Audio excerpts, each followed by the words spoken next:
Exchange for Media, a name synonymous with the latest news about the advertising industry in India. The Exchange for Media Group, set up in 2000, has the most credible media platforms covering the entire advertising, media and marketing domain with its highly acclaimed digital, print and on-ground assets. The group's flagship news portal, exchangeformedia.com, reaches over 6 lakh subscribers who are the first to receive breaking news in the industry. The buzzing website not only covers the news but goes beyond the obvious to bring in a fresh point of view. Impact, the weekly news magazine from the group, is the most widely read business magazine in the advertising trade, with in-depth analysis and news-based features providing perspective to key happenings in the industry. The monthly Pitch magazine provides a ringside view of events unfolding in the marketing landscape, along with media and advertising. Another monthly magazine, Realty Plus, is a market leader in reportage on the real estate industry. Today, Exchange for Media is not only a leading publisher in the domain, but owns the IP of more than 50 events spread across Mumbai, Delhi and Bangalore, making it a powerhouse of information and knowledge sharing. Exchange for Media has curated and launched some of the most successful IPs across marketing, digital, TV, print, radio, mobile, OOH and PR. The Impact Person of the Year, Exchange for Media Conclave, Indian Digital Marketing Awards, Tech Munch, Pitch CMO Summit, India Marketing Awards, Primetime Awards, Indian Content Marketing Awards, Golden Mics, NBAR are some of the group's top-notch events, in addition to niche, bespoke events and roundtables curated especially for discerning clients. Exchange for Media events attract stalwarts as speakers, along with a loyal audience comprising leaders, trendsetters and opinion makers. They are the perfect networking platform for the entire media and advertising industry.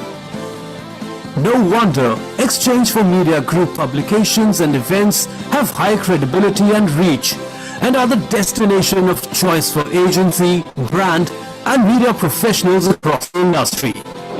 Exchange for Media. In the world of business, when you think business, you think BW Business World, spanning across platforms from print to the fast-growing digital space, from custom events to insightful industry books. BW Business World continues to capture a critical market space. Enjoying over 1.2 million engaged reader base, we have replicated this success in digital, with a 6-fold growth in the past 1 year. So who is the BW audience? Our magazine readers are the cream of the crop business professionals spread across industries and niche communities. BW Digital engages with a much larger audience, hailing majorly from India and US. We also reach diverse markets including UK and Saudi Arabia. The BW Print universe comprises of BW Business World, BW Smart Cities, BW Hotelier, BW Applause, BW Education, and BW People, each profiling industry leaders and niche sectoral stories. BW Digital communities target niche segments like startups, CIOs, smart cities, defense, amongst a range of other fields, with a following of millions of unique digital users. BW Business World is an industry leader in curating a plethora of IPRs. With multiple industry stakeholders under one roof, BW IPR events generate superlative content. BW Engage offers bespoke brand solutions across functions with inputs from the award-winning BW editorial team. We design and execute a 360-degree marketing model, resulting in top-of-mind recall and a large BW Engage client patronage. Why engage with us? We have an award-winning editorial team. We forecast new scoops and future trends before any of our competitors. We provide 360-degree brand solutions, and our clients are always happy with the ROI. This is just a glimpse of our client endorsements. To subscribe to our print patronage, visit subscribe.businessworld.in. Follow us on Facebook and Twitter. You can also connect with us on WhatsApp on businessworld.in/WhatsApp.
Exchange for Media, a name synonymous with the latest news about the advertising industry in India.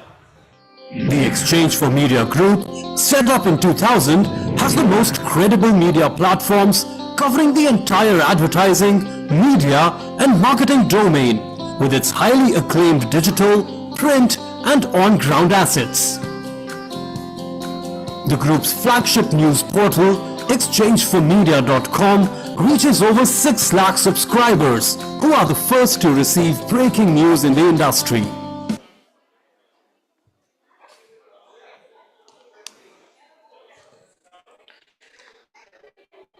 Welcome to the second edition of Exchange for Media PR and Corp Comm PR Dialogue, the Great Debate Series. A hearty welcome to one and all at this wonderful event here today. Please don't forget to tweet about us with the hashtags #E4MPR Dialogue, #E4MPR Debate, and #E4MPR Dialogue. We are all set and ready for this wonderful evening. A hearty welcome once again to all the ladies and gentlemen. Can we have a round of applause for all of you here?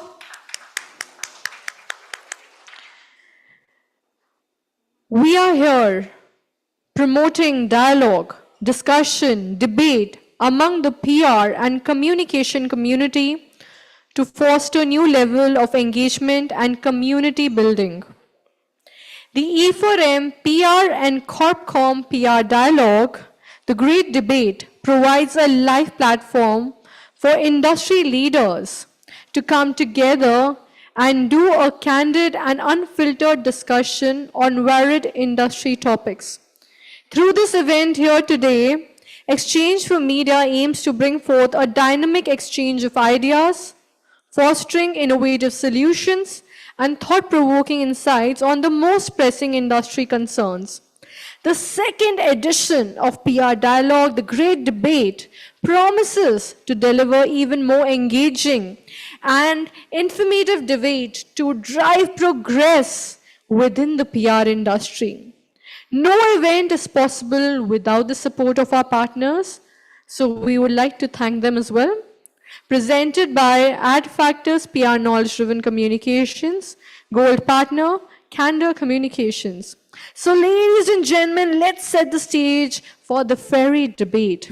I would now like to seize the opportunity to invite on stage for the opening address, Mr. Karan Bhatia. Let's welcome Sir with a huge round of applause to come forward for the welcome address and welcome our venerated guest.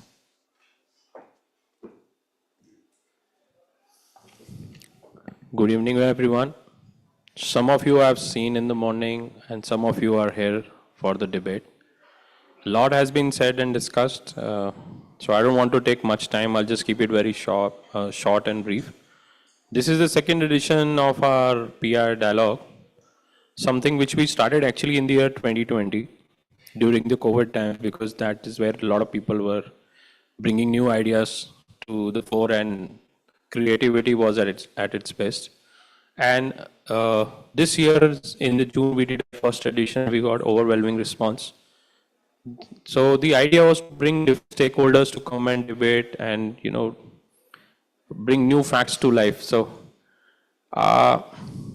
it is going to be new learning, because we are talking about public affairs, public relation. We are talking about corporate communication teams. We will talk about education standards. So it will be. I think it will be very interesting for everybody to listen to. Of course, it's a fresh new perspective which we are trying to bring to the table. I hope you all will like it. I don't want to take much time because we're already running behind schedule. So I would like to welcome you all and thank you once again for being here. Thank you, Mr. Karan. That was quite commendable indeed. Now, moving on to the first debate of the day, I would like to call on stage the eminent panelist of the debate. I hope you all are as excited as I am to welcome them. The first topic of the debate here is public relations versus public affairs. What drives better communication results? To support the public affairs, we have the following panelists. I would like to welcome them on the stage one by one, starting with Sunita Patnaik, Corporate Affairs and Communication Consultant. Let's welcome them with a round of applause, please. Followed by Tabriz Ahmed, Group Director, APJ Government Affairs and Public Policy, Dell Technologies. Rajiv Chibber, Vice President, External Affairs, Policy, Government Relations and Outreach, SMT. Let's welcome the dignitaries with a round of applause.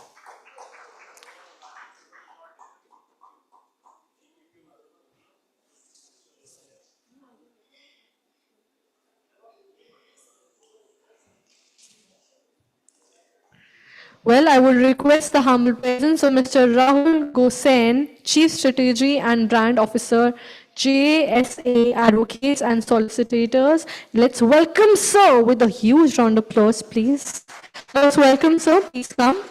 To support the public relations, we have the following panelists. I would like to invite our speakers one by one on stage. Aman Dhal, founder, Comm's Credible. Suvir Paul, Executive Vice President, RF Thunder, Aman Abbas, Co-founder and CEO, Commwiser. And chairing this session, we have Anandita Mukherjee Sinha, Senior Communication Advocacy and Thought Leader Mentor.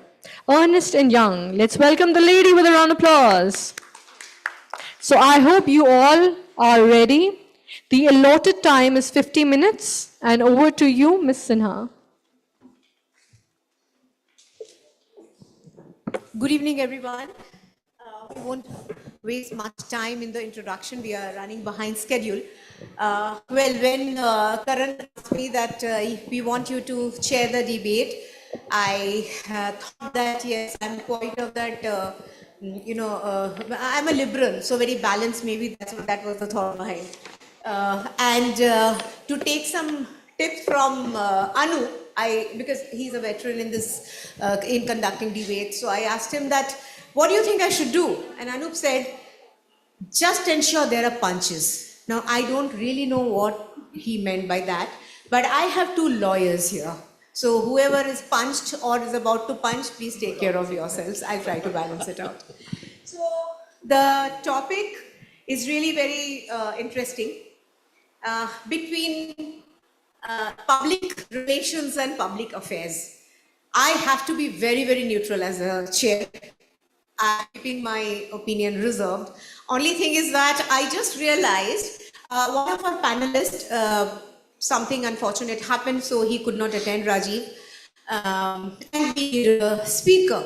So I ran around with my PR and PA skills, and I got one speaker, very appropriate, who deals with public affairs, and which is Rahul.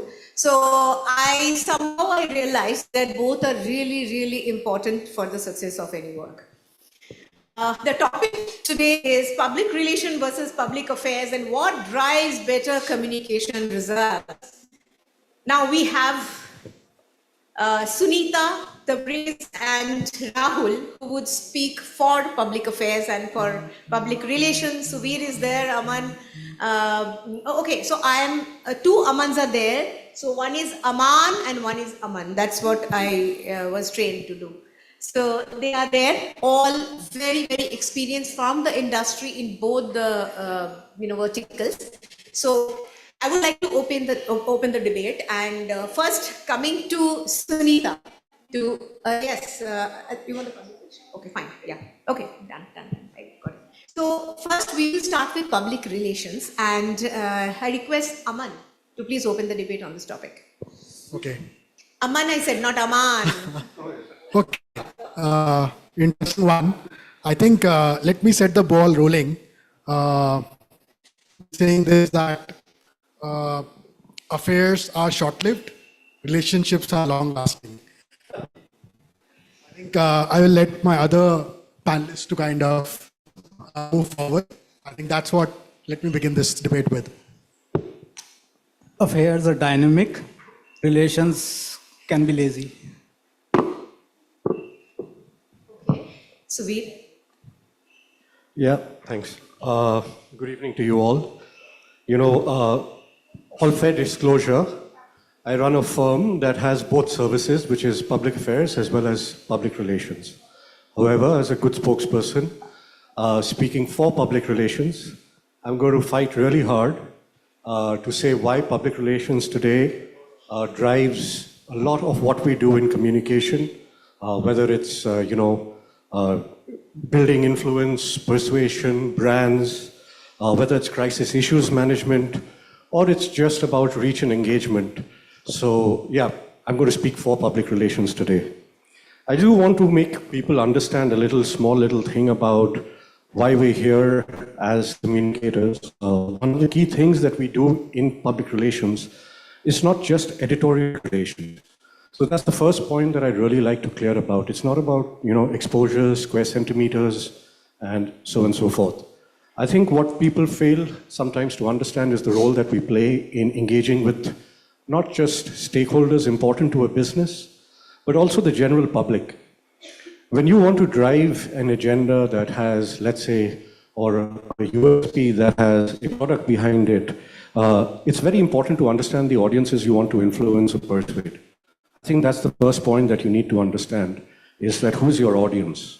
What's the insight around an audience? And then find innovative ways to communicate, to engage with this audience, to be able to either influence or persuade them.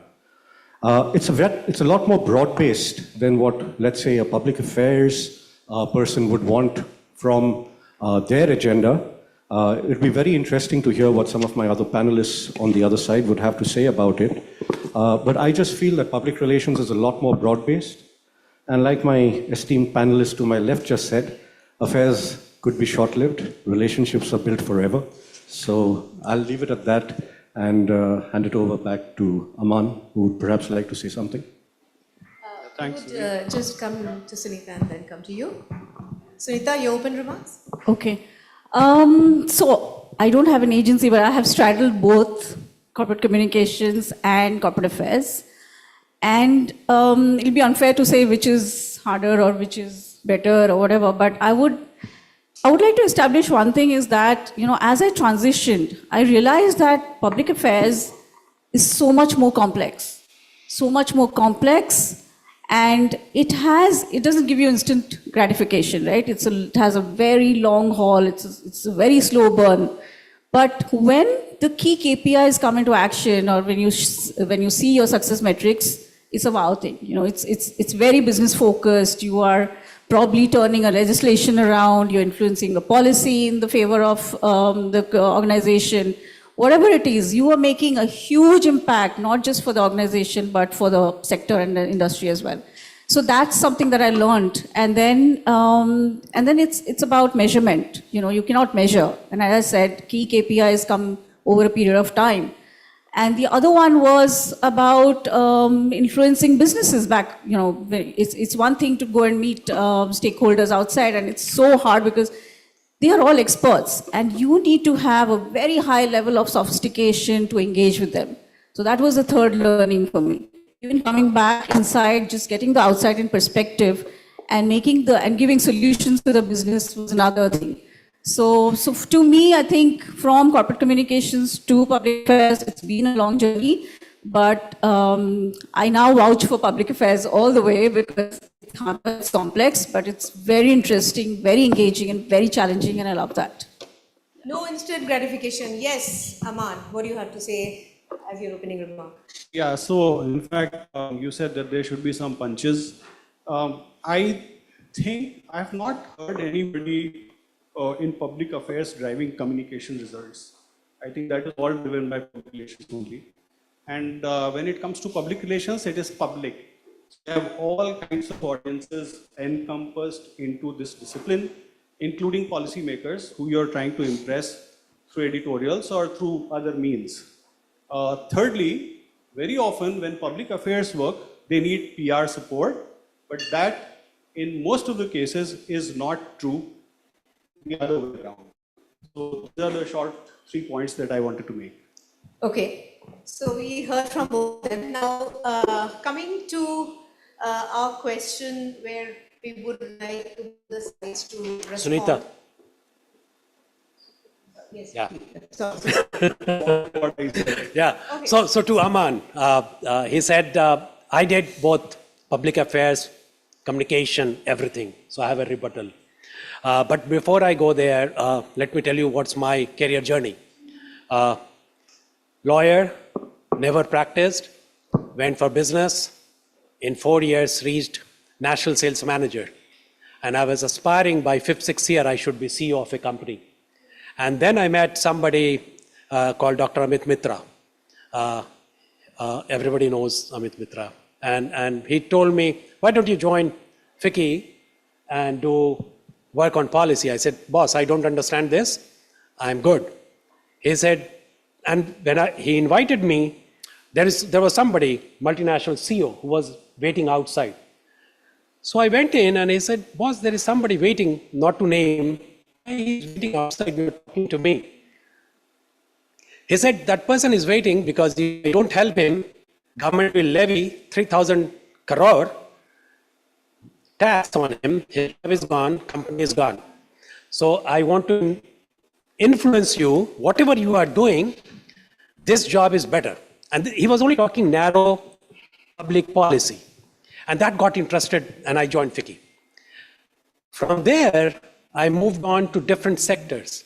So if I'm talking about healthcare, tobacco, alcohol, and agri, if you're not public affairs, you don't have seat in boardroom. You don't have CEO listening to you. So that's sectoral.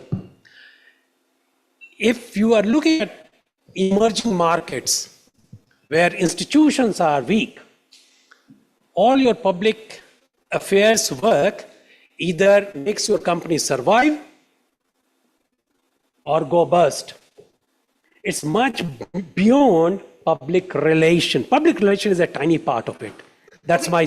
We come to the PR. I just want to take a step back. You don't get a seat in the boardroom and you're very tiny. How It's do you absolutely respond? not Who would true. like to? Who would like to? Aman, a 2-minute noodles which you talked about. Let Aman, I'll start with Just Aman. one thing. Okay, Aman. I'll give you one example from somebody who's sitting in the audience.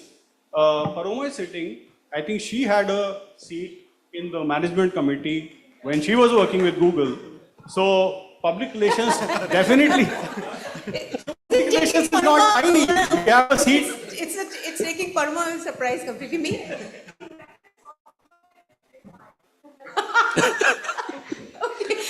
Okay. Let Aman continue. Exactly. Okay. So you have proved your point, right? So I gave one example. Somebody who is sitting here. Coming to the public affairs team, it is said that public relations... Can I just say one thing? Before, sorry. Who's his rebuttal for? This is for all of them. what has been said. I think there is some misnomer, and to my ex-boss twice, Aman. So I have an opportunity to rebut him today. Don't look at him when you are speaking. Public affairs.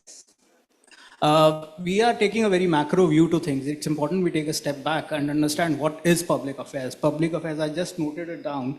Public affairs is a combination of government relations, media communication, issue management, CSR and corporate relationship, information circulation, strategic communication, advisory, and all that, including lobbying, not allowed in India. So when we are saying one is better than the other, let's take a step back and get a reality check. What is public affairs and what is public relations? Public relations, I believe, is a subset of public affairs. And public affairs is far more strategic, requires integration of all the things seamlessly. That's it. So now I'll first go to Aman. Aman, he already has a laundry list. Do you have one? You know, I think relationships don't start with lists. I'll just say that. And I think when we talk about public affairs, we talk about lobbying. I think it all starts with relationship.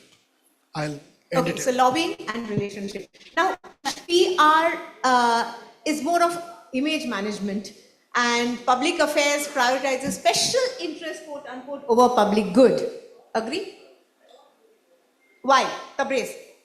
No, let him I'll go. come to Sunita then. Okay, then He let wanted to Sunita. speak. Sunita address this. Before that, I want to take, say something in response to what Aman said about communication. So I firmly believe that public relations, in my experience, is a lot about push communications, whereas in public affairs, it's pull communications. What I mean is you're pushing a company's narrative, story, you're building a brand, etc. And it's very consumer-centric. Whereas in public affairs, it's all about pull, right? You're trying to get the attention of stakeholders who are anyways experts in their own way. And you have to get to that level of sophistication, of knowledge and expertise to get their attention to what you want to change or what is your interest, right? So I think communication happens either ways. Ma'am, So that's what I want to say. disagree here.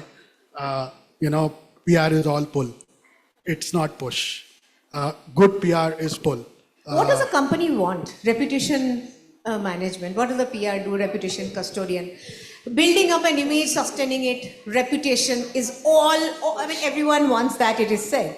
So does public affairs do that? How do you, really look after the image or reputation of an organization? So to your question to answer, I thought Rahul wants to intervene. So when we look at public affairs, definitely today, it's much wider in the sense, if your company is engaging with external stakeholder, whether government, media, whatever, citizen, consumer groups, aggressive NGO, whoever you are talking, you need to be perceived as doing good. If you are not, you are in trouble. And the quantum of reaction is so high that whatever you do as firefight will be not effective. So you have to be proactively for public, for citizen, for future, for everything, okay? And this is with more regulation coming, and in the age of, in a bit of fast forward, what's coming, it will only intensify the problem. I will not go in detail, let's hold on for the debate. Back to you. Now, when we talk about business growth, because for any business, P&L is very important. So I leave it to both the sides for their points. When we talk about business growth, who contributes better and how? I'll come to PR team first. So I'll take this on. Okay, so Business growth is aligned on two things, if you would ask me. One is intent, and the other is action, right? All businesses have good intent at the end of the day, right? They want to fairly engage, they want to create a fair marketplace, they want to fight competitively, stand out in an over-informed, cluttered environment, all of these things happen. The intent is there. But really translating intent into action is going to be the key. So even if I go in and I build messaging strategies today, I mean, we live in a very, the audience is not stupid. The audience can see through what is being fluff and what is really being acted upon. So there's no point going in there and saying something which has zero action behind it. You get caught out really quick. And as reputation management consultants, anybody would go in with the advice of saying, first do and then talk later, right? So if you were to ask me in terms of how does business growth happen or who has the impact on business growth, as a reputation management consultant, you need to assess what a company is doing to be able to say what they need to say, right? And that's what a public relations executive would sit in a room or in a boardroom, for that matter of fact, and advise upon, saying that if you were to translate this action into words, phrases, visual narratives, this is how it needs to be done. If you want to engage these audiences in a meaningful manner, this is how it needs to be done, whether it's online, offline, and all the other various platforms that you have. But the point that I'm trying to drive through this is, anything that you want to say has to be rooted in action, right? So a company, irrespective of what their narrative is, needs to be able to define that narrative by what they do. And if I can stand in a boardroom and tell anybody in terms of, what is the narrative that you have delivered after a campaign, it's very easily measurable to tell them the difference it has made, whether it is on reputation, whether it is on perception, whether it is on sentiment. And all of these things add up to everything that my public affairs team does. Because if they were to walk into a government office, the first thing that is assessed is who are they even before they are allowed into the door of the room. And that's the reputation that you carry by the very communication that you have or the very perception that you have amongst the various stakeholders that you engage with, whether it's in a manufacturing facility or in an industry forum or with academia or research organizations, whoever it may be. With that being said, business growth is driven by intent and action being married together. And as communicators, what we do really good at is the ability to bring that message to the audiences that matter to the business. Thank and you, that's Suvir. how the growth is driven. Thank you, Suvir. Grow. Intent and marriage. Intent and action. The intent, How do you get the marriage? So there are three parts to this. First is, what is for what? When you start a business, you are in the early phase, you want to sell. Then you grow, you have to package and market, where marketing or public relations come into the picture. When you evolve, you need public affairs to actually support and help you manage and navigate complexities as they emerge as a part of the life of a business. It could be taxation, it could be policy, it could be adversity, it could be international trade, whatever aspects. Second is intent. The intent for everybody is aligned to what stage of business that an organization is, and it needs to be adapted. The stakeholders was mentioned. Stakeholder engagement, it is very fancily used in PR, but it's not the case. I think, I'm sorry, but public affairs is what is actually intended to cater to different stakeholders. The messaging, communication aspects, each has to be targeted. If I'm reaching out to the regulators, the governments, the messaging, the approach is different. The intent there is very clearly defined. If I'm reaching out to the, for instance, the clients, the messaging again has to be different. So that there is a very clear definition and the messaging and the specificity. Likewise, for every aspect, every stakeholder, all of it is defined, and we are in the era of stakeholder management. I remember Blackstone letter January 2020, when the whole concept of ESG and came in and the Blackstone CEO wrote that letter. So that changed the whole dynamic, and we are living in that era of stakeholder management, and that is where public affairs takes the center stage. So that is what I want to say. Okay, thank you. I'm really feeling hot. I don't know because of the light or the heated discussion here. And as me and Anupa and I was discussing, the debate should be better and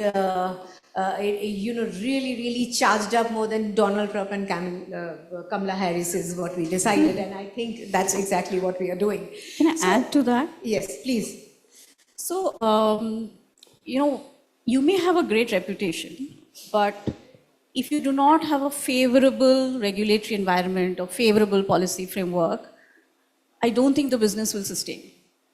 And I'm saying that from my experience where, I worked in a company which had a great reputation, did a lot of storytelling, there was a lot of positive surround sound, but ultimately the business quit India because the policy wasn't favorable. The regulations were not favorable to that company. So I strongly feel that if the regulatory framework, we're not able to navigate through the landscape, the challenges of regulations, you will get stuck. It's not a sustainable business or an environment to work in. And day in and day out, that's why, freedom to operate, freedom to grow is what, on the premise of which public affairs stands. And day in and day out, what we do is all about that, creating that continuously, yeah. Okay, so the continuity in both the cases, I would say. Thank you for that, Sunita. But, we have a question also from the audience here that PA, public affairs, claim to be grassroots driven when often funded by large organizations or lobbyists. Okay, this is interesting. On the other hand, PR claims to represent just the public interest when its primary goal is to promote a client's or organization's agenda. Not that broad. How do you reconcile the potential conflict between PR's emphasis on reputation and PR's focus on policy? I would go to Aman. So, Grassroots? Lovely. Can you please repeat your question once again? So PA claims to be public affairs, claims to be grassroots driven. Okay, when often funded by large organizations or lobbyists. On the other hand, PR claims, you claim, to represent the public interest when its primary goal is to promote a client's or organization's agenda. See, that's not necessarily true. And I can speak for PR. And in fact, for PA also what is said may not be 100% true because it's not necessarily grassroots driven. So coming to PR part, basically, it's not necessarily the organizational agenda that you're putting out in the market. There's a lot of policy communication work that happens, and that happens under PR. And that is where, industries basically engage, PR as a tool or, as agencies. And see, you have to actually understand PR more holistically and more strategically, okay? And when it comes to public relations per se, it can do a lot of stuff. It can actually promote a product, it can promote an organization, it can promote an individual, it can promote an idea, it can promote a philosophy, it can promote an industry. It can do a lot of stuff. So, when it comes to PR, I think it's not restricted to just the organization or a particular person, but it actually strategically used, it can actually help every kind of public or every kind of organization that it is in. Okay. I think the question is it's public policy rather than public affairs. Public affairs. It's overlap. So the way you are defining it, it's not correct because public affairs is not lobbying. It might be a portion of it, but it's not lobbying. And why I'm saying this? Because there are many activity or work public affairs team does. Also keep in mind, if you are looking even from policy and regulatory point of view, then also I can prove that it's much more. And let me put it. Regulation is for today to employees, to all the partners, all the customer, to citizen broadly, to nation, relevance to nation. Those are the regulatory impact. And for if you're narrowly defining it, even then, public affairs means addressing all these.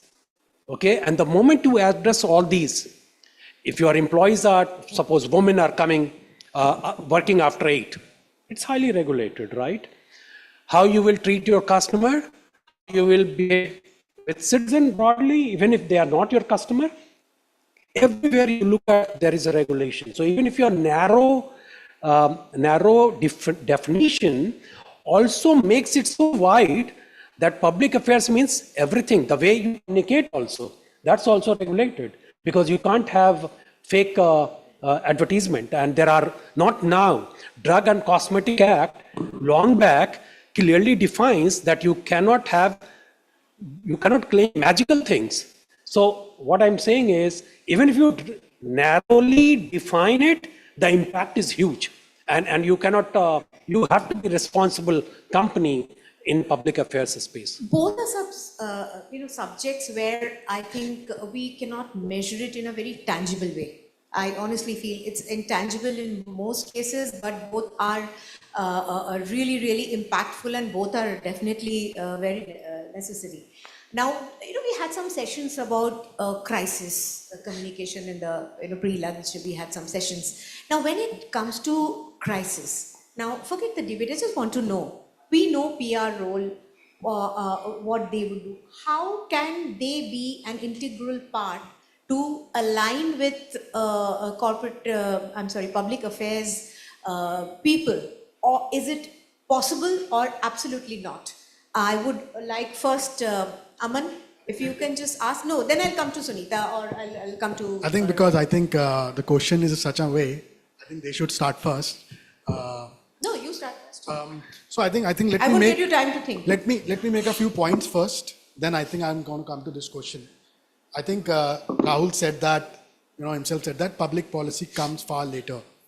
I think initially the communication is the genesis of a business. Be it being used for business communication, be it being used for consumer communication, or be it for any other stakeholder communication. And somewhere you will see a CEO is himself kind of a fantastic public relations professional, number one. Number two, I think when Sunita was saying that, for a company, she was giving an example that, how this company couldn't do well despite having a great reputation. And I feel maybe the public policy people did do the great job, and you herself said that actually the reputation people did a fantastic job. They did the job what they were tasked with. Number three, again, I think every time we've been repeating that PR is about, driving clients' agenda. It's not clients' agenda. Actually, it's about brand advocacy. It's more about consumer awareness. It's more about business awareness, and how does each of the stakeholder benefits from that business. Coming to the whole term public policy, I feel public policy, or we say public affairs, I feel a better word is policy communications and relations. And again, like relations comes everywhere and communication comes everywhere. I think now I'll come back to the question you were saying. If you can repeat me again, Yeah, I will answer that. At time of crisis. See, at the time of crisis, both work hand in hand. I don't think a public policy department can work individually. I think there are, even not like it's legal department, everyone is involved. And I think everyone in this particular room would have kind of collaborated. And everyone has a task to achieve, kind of update to the central person, and kind of, you're trying to take decisions. So I think it's a coexisting decision. But yeah, I think because we manage external relations, what comes in the media kind of triggers debate, can tarnish brand value. So I think, you are at much more forefront. And I think what you advise kind of has larger repercussions. I think, see, both has their SOPs, both has their individual framework, and they have their respective stakeholders and approach. Now, if we come to approach and method, is public affairs more method driven, or you think that public relation, they have a complete method in place and they go by that, or you think your topic, your public affairs is more method driven and you have to stringently follow that? There is no really any, I would say, opportunity to, like for PR at times it happens that you play by the ear, whatever. So in one sentence, I would say that I think the methods and communication channels in PR are more visible. So you feel they're structured, right? But in public affairs, it's not like that. The methods and the communication channels could differ based on the situation, based on what is the agenda, what kind of fight you are leading, and who are your stakeholders. So the approaches could vary. There is no cookie cutter approach to public affairs.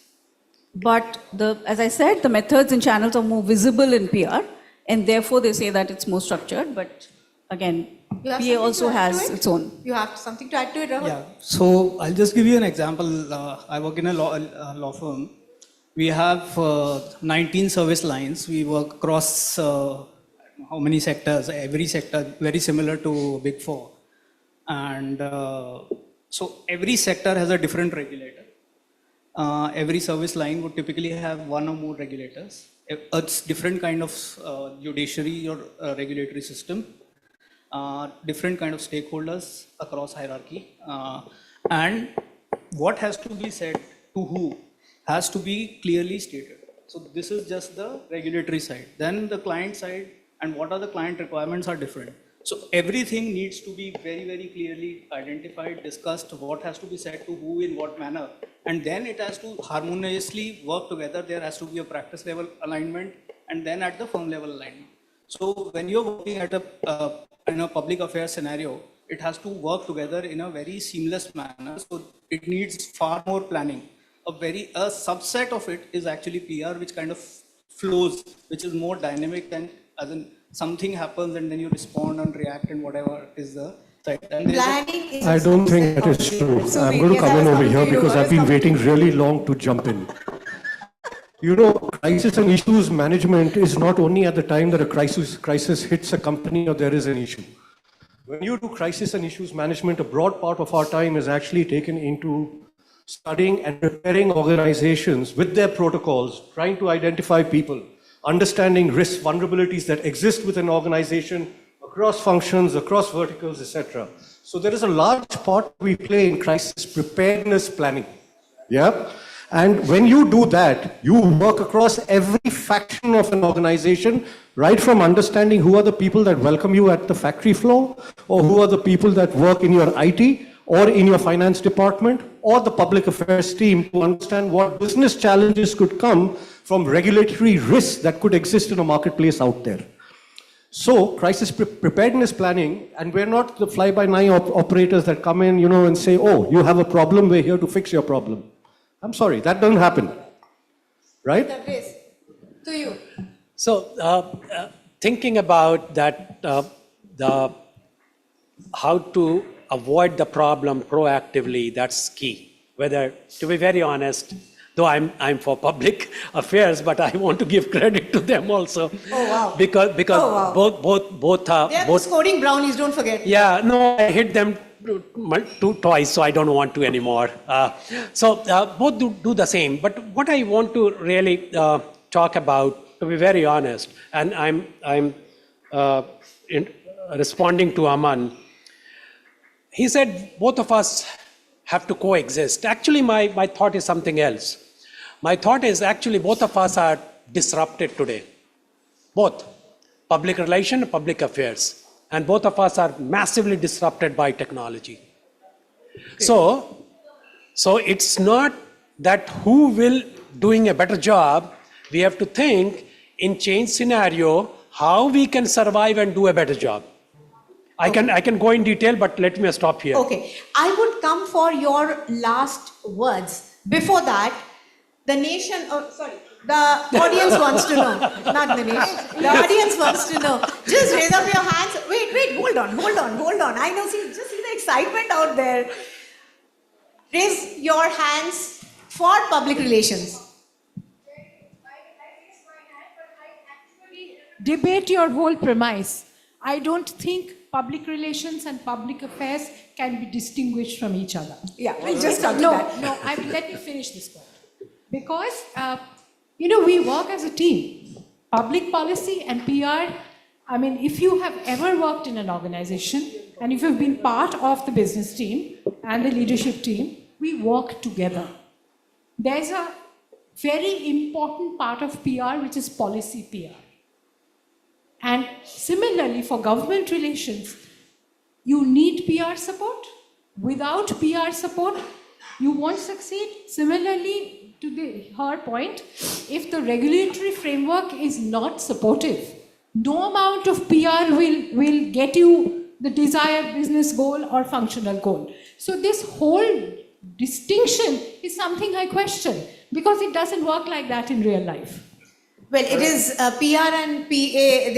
It's just peaceful coexistence after a married life of 25 years. Sometimes very It's just peaceless. just after a married life of 25 years. Sometimes peaceful very coexistence. peaceless also. Yeah. So public affairs.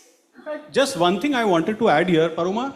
Yesterday, actually, we were talking to prepare for today's debate, and this was the first point we talked about. And then we said, okay, let us do the debate, and towards the end, we will agree to this point. You know what? PR people are not to tell out secrets. Not good with There is no The cat secret is out here. of the bag. There is no secret here. Come on. I have a very legal heavy team on my right. Very legal heavy team. I balance it out on the Okay, yes, correct. So, okay, just coming back for your last words, I'll start with Tabriz. So as I said in my previous remark, that it's actually, unfortunately, not peaceful coexistence. It's actually completely getting disrupted by technology. And that's why I feel for youngster, when you are thinking of looking at the career, either wherever you are, prepare yourself for the new onslaught of technology, because technology, the whole, I will give you some specific task which is completely disrupted. Content creation, whether you are PR or PA, immaterial content creation is completely disrupted.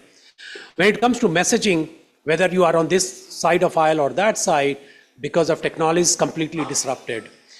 If you are working on a specific issue, whether on this side of aisle or that side of aisle, you will move from issue-based work to value-based activity. If you're looking at, and there will be huge challenge on productivity. Expectation is in 3 to 4 years, productivity enhancement has to happen in this both sector, nothing less than 25, Very nice 30%. If value-based more than issue-based. Very yeah, nice. 25 to 30% productivity enhancement happens, means that much job has to go. Okay, what as a youngster, what you will do on the skilling to the present job, you have to think clearly, act on that. But at the same time, you have to think what's coming. Nobody knows. When internet came, e-commerce was not there. So you have to then plan what is coming in future. Okay? Futuristic planning. Yeah, futuristic okay, with planning. that, Tabriz, I'm sorry, I have to just come to Rahul. We're a bit short of time. Rahul, your last words? So there's a lot of what is in public view. There's 10 times more in the backdrop, and that is what public affairs is all about. Likewise, the value or the proposition, it might be 100 rupees at the front. It might be maybe 1 lakh rupees in the back end when PA is dealing with something. Thank you, Rahul. Sunita. So, I want to leave behind a thought that, there is no versus today. Your external stakeholder is your external stakeholder, whether it's media or it's government, and, I would say there is no versus. We all coexist, there is no conflict. We are running with the same narrative, we have the same messaging, there is no cross-purpose.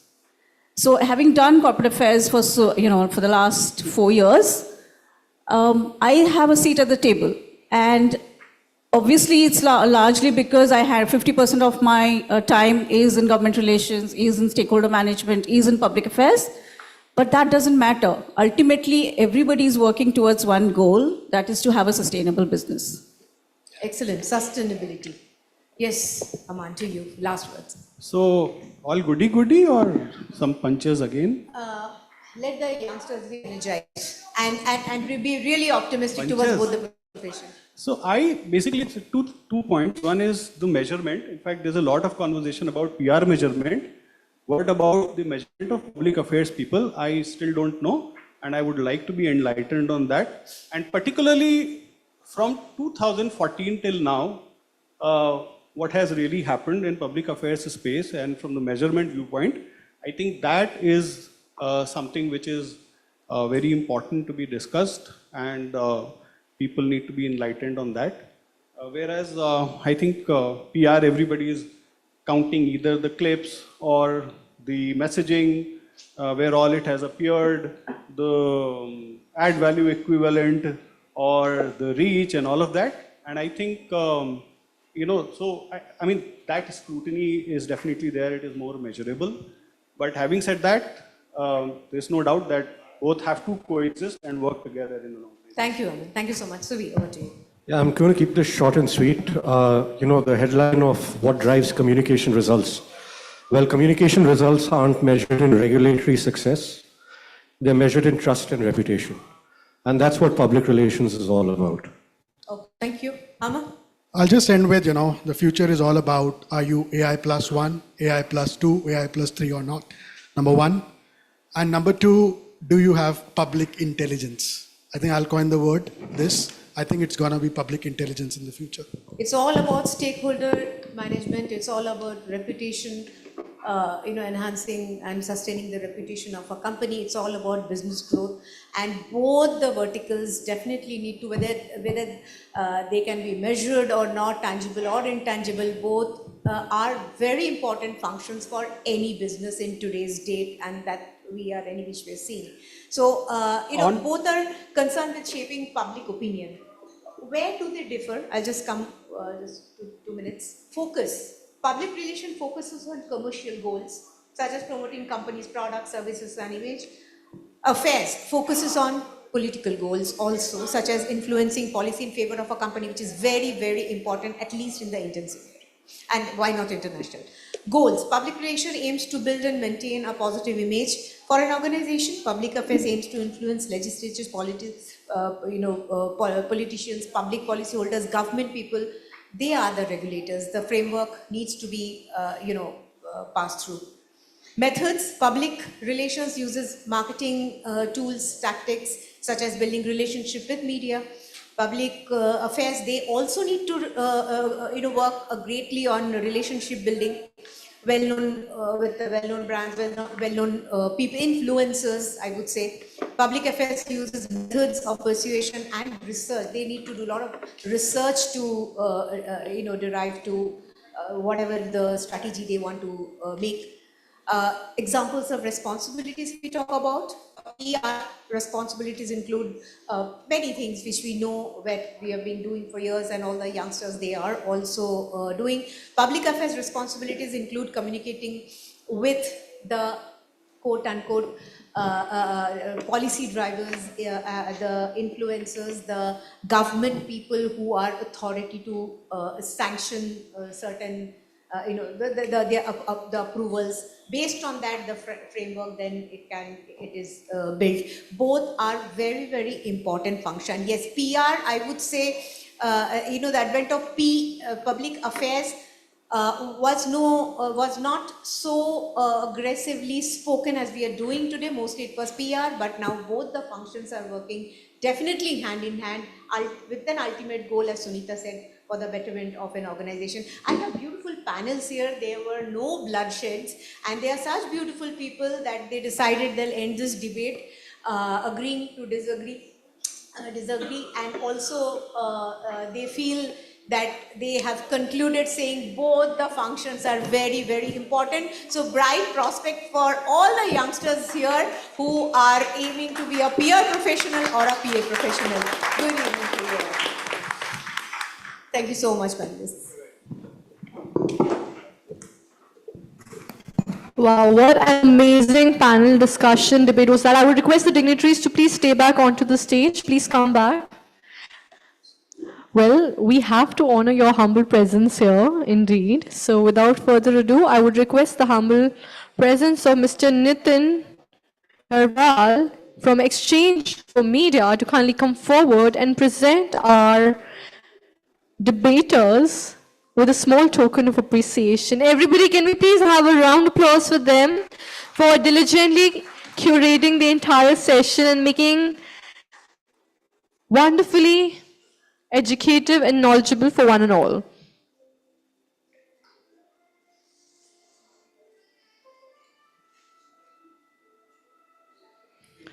Please accept this small token of appreciation from our end.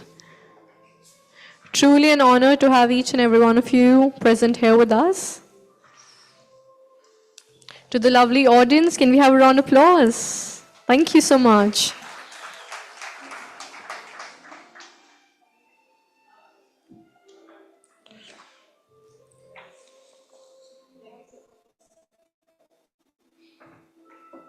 As we will be proceeding forward to our next panel, I would like to inform our panelists that the next panel's timing will be 45 minutes.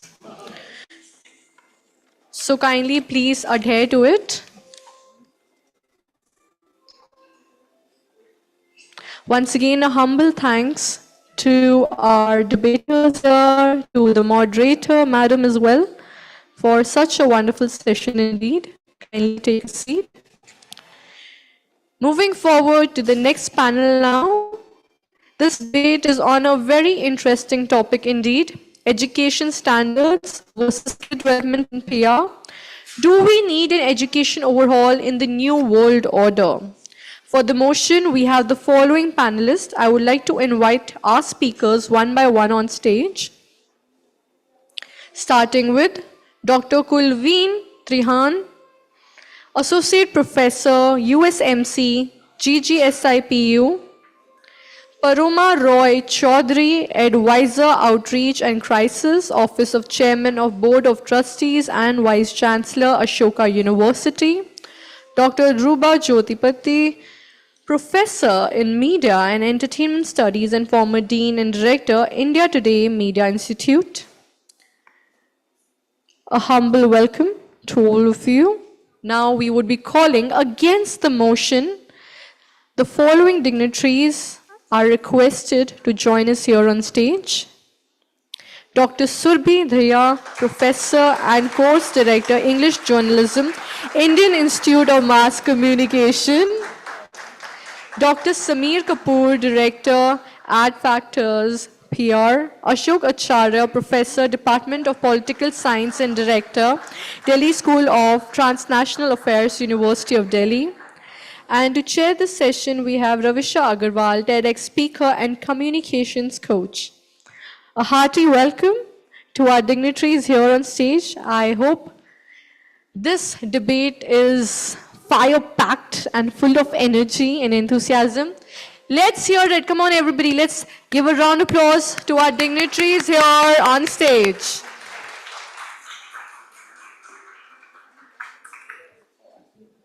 Hello.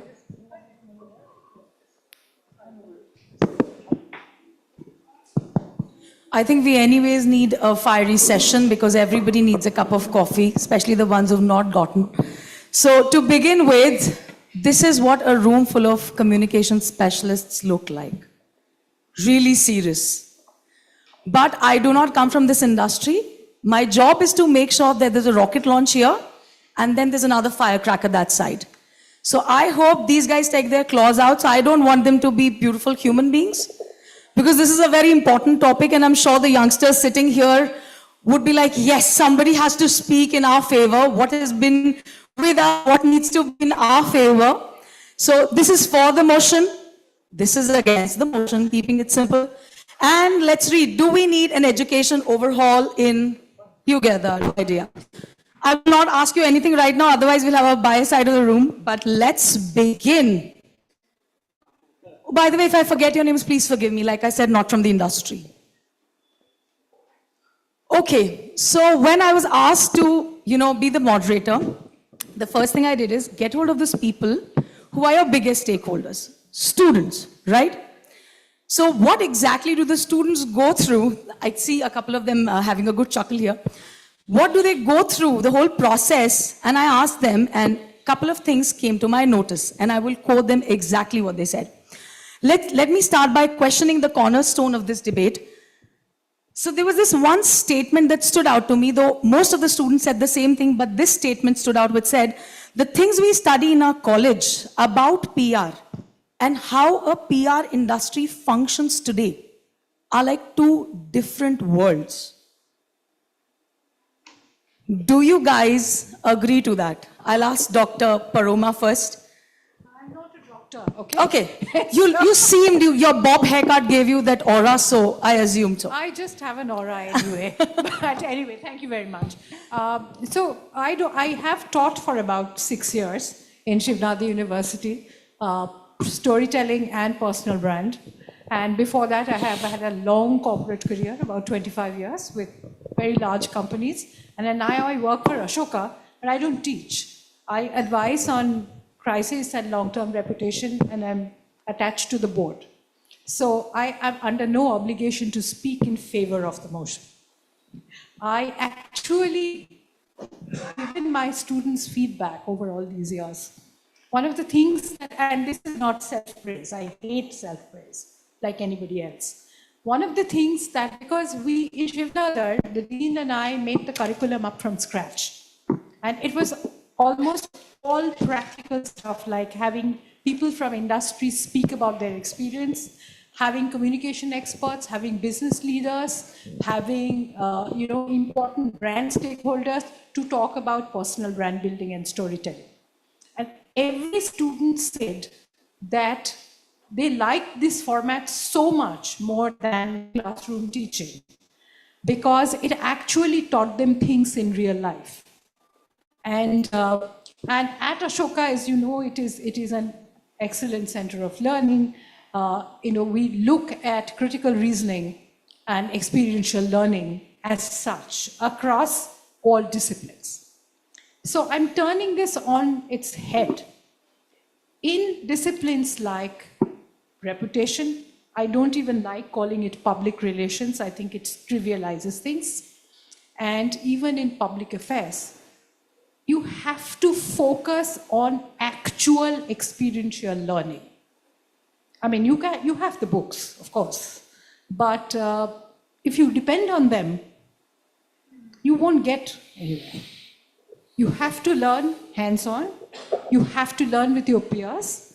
You have to learn through industry training, speaking to actual experts, through mentoring. There are a whole lot of learning tools are at your disposal. And that's what we need to do as practitioners for it to be, any education in reputation to be successful. It is not textbooks that work. They've never worked. They particularly do not work now because the scenario is changing every 6 months or every 3 months. Do you have a good textbook on how to apply AI in PR? No. You learn. So please focus on actual learning. So all curriculum, every learning tool has to be rethought, re-engineered, re-envisioned. Focus on that, and then we will all get somewhere. That's all I have to say. Thank you. Dr. Kulveen. At the outset, my compliments to E4M, Karan Bhatia, for conceptualizing these debates. These are important conversations. We've had a conversation wherein a panelist spoke about intent and action, and that begins the conversation for the motion. When I'm talking about education, skill development, competency building, and the entire ecosystem which defines or configures education in public relations today, I am looking at significant changes. Our students of visual communication at University School of Mass Communication make their understandings of wall art, street art every year. And a couple of days back, I was at MICA for another workshop, for another laboratory, AIs for Future. And again, the MICA's wall also had some forms of communication which were very telling. And the stories they told me, am I at loss? Am I employable? Do I have it in me? So student at the center of PR education is the biggest common minimum denominator we need to arrive at. How to place the student at the center. Almost like an SIA framework. Student, industry, and academia need to collaborate for significant changes in understanding of how public relations education needs to be developed in terms of curriculum, in terms of pedagogy, in terms of practical delivery of concepts, theory, and work-based competencies. See, we are looking at today trying to make students beyond just crammers. We are looking to evolve critical thinking through mentorship and capacity building. We're trying to make them innovative leaders here. We are all talking about thought leadership in public relations all the time. That's one topic everybody teaches as a module everywhere in public relations curriculum. but how to then inventively come up with a module for a framework towards thought leadership. Can it be really taught? How can it be mentored? Are we talking about world classroom teaching all the time? Are we talking about teaching on the ground, in the field, through the walks? Are we teaching about virtual or blended forms of learning? So teaching learning processes have to be integrative. Teaching learning processes have to be cognizant of what the student want. Let's not take students as people on which education has to be dumped down. Let's do with the top-down approach we've been doing. All of us, industry and academia, for the last 2 decades have been sitting together in all those, cushy environments to create syllabi. It's time to bring another stakeholder in. A need assessment survey of the students also needs to be done at regular intervals. What kind of work-based competencies are you looking for? What kind of unclear conceptual understandings have they developed? And you know what? I'm not talking about industry versus academia here. Because most of us who've joined media, communication studies, public relations, advertising, and branding, academics or education come from the industry itself.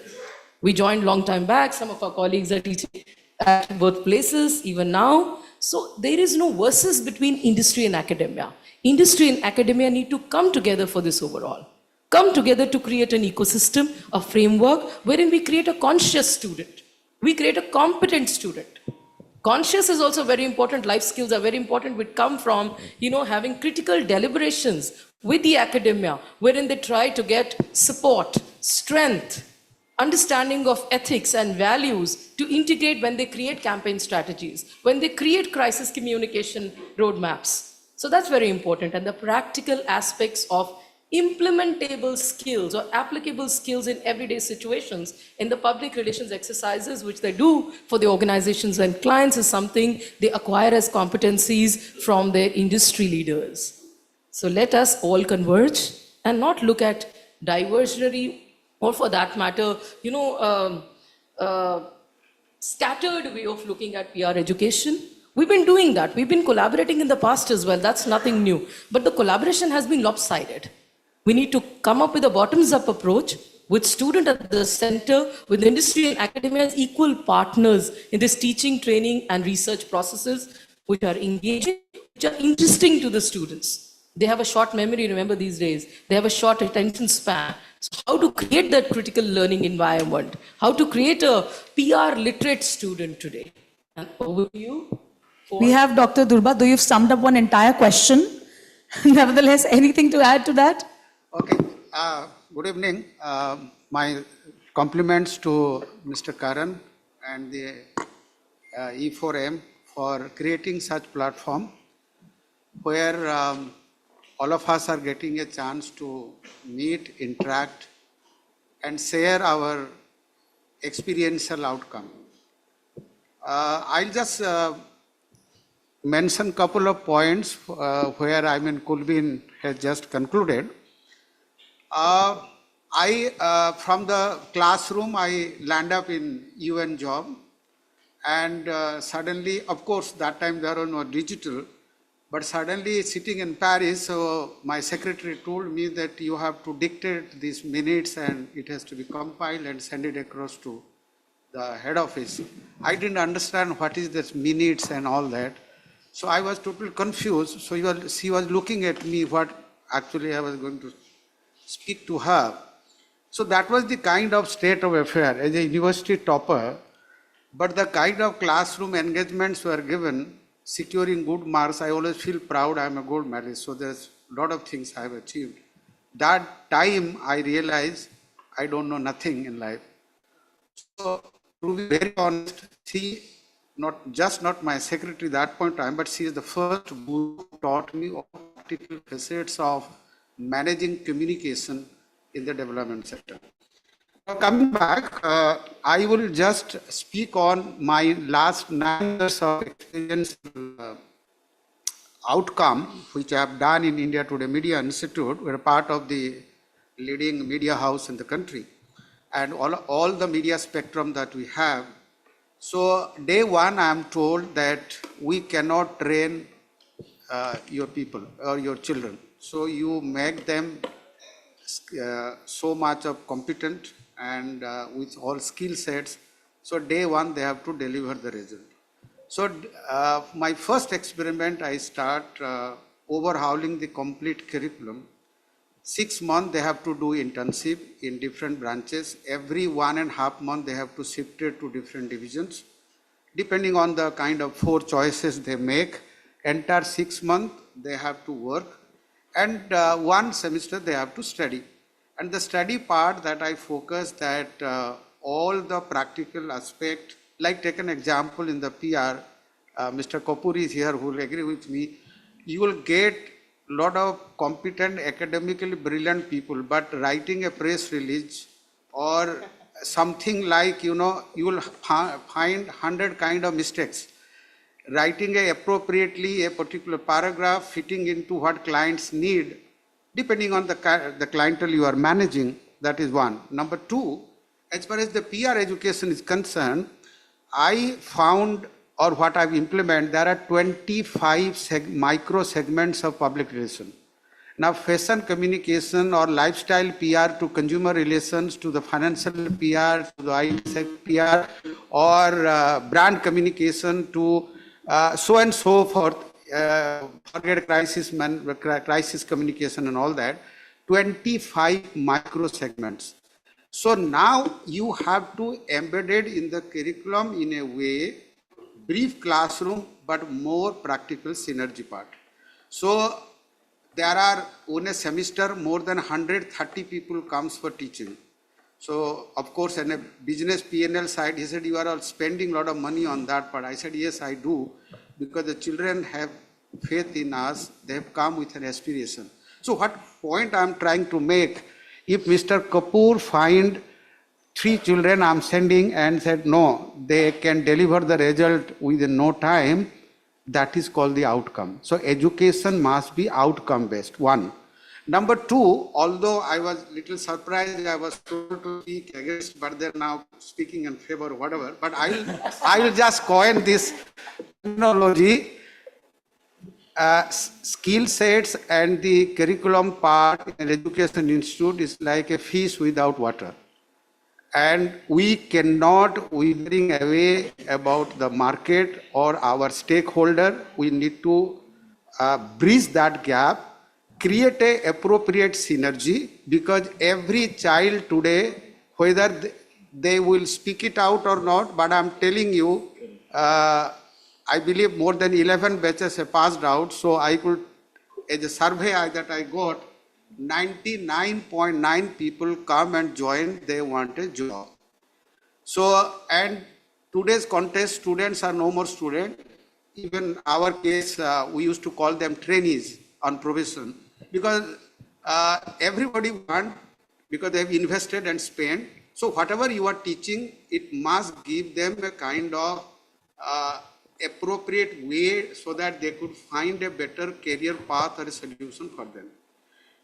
Third part, the children are many times, they are just novice, they don't know much, even though they are very active in social media, but coming to the career front part. So you need to create a better synergy. So art, storytelling, writing, and third is absorbing more, and 4 different micro segments you do a call experiential learning or simulation exercises. This is how I have implemented in all the subjects and creating a synergy. Of course, as being an industry, it is a benefit for me to bring all experts part. So 98% people come from the market. So what we do, the classroom is a kind of simulation. Like take an example is a news anchoring. You can't teach news anchoring. So through a simulation, you create a developmental aspect. So similarly, PR writing. Doctor, I will come back to you. Yeah. Let me give them an opportunity. Okay, fine. So I'm just concluding that. I will give you an opportunity to answer that another question. Yeah, okay, thank awesome. you. Thank you. So let's start with you. So do you think we need an overhaul? Do you think the whole worry of I'm at loss and I'm unemployable actually a thing that that students actually think when they read the curriculum and they step out in the industry? Well, I think education in public relations is not in competition with skill development at all. Rather, it provides the foundation on which practical expertise is built. So I feel, I work with Indian Institute of Mass Communication, and we try and give practical along with the theory. As just for a small example, I was heading the Department of Advertising and Public Relations, and apart from teaching theories, we tied up with Ministry of Transport, and my students, they made a campaign for road safety. And they won a prize for 1 lakh rupees. So 3 groups, they were given a prize. We divided that 1 lakh rupees in those 3 groups. So it is, I believe that comprehensive skill sets, they are already being taught, especially the place that I work in.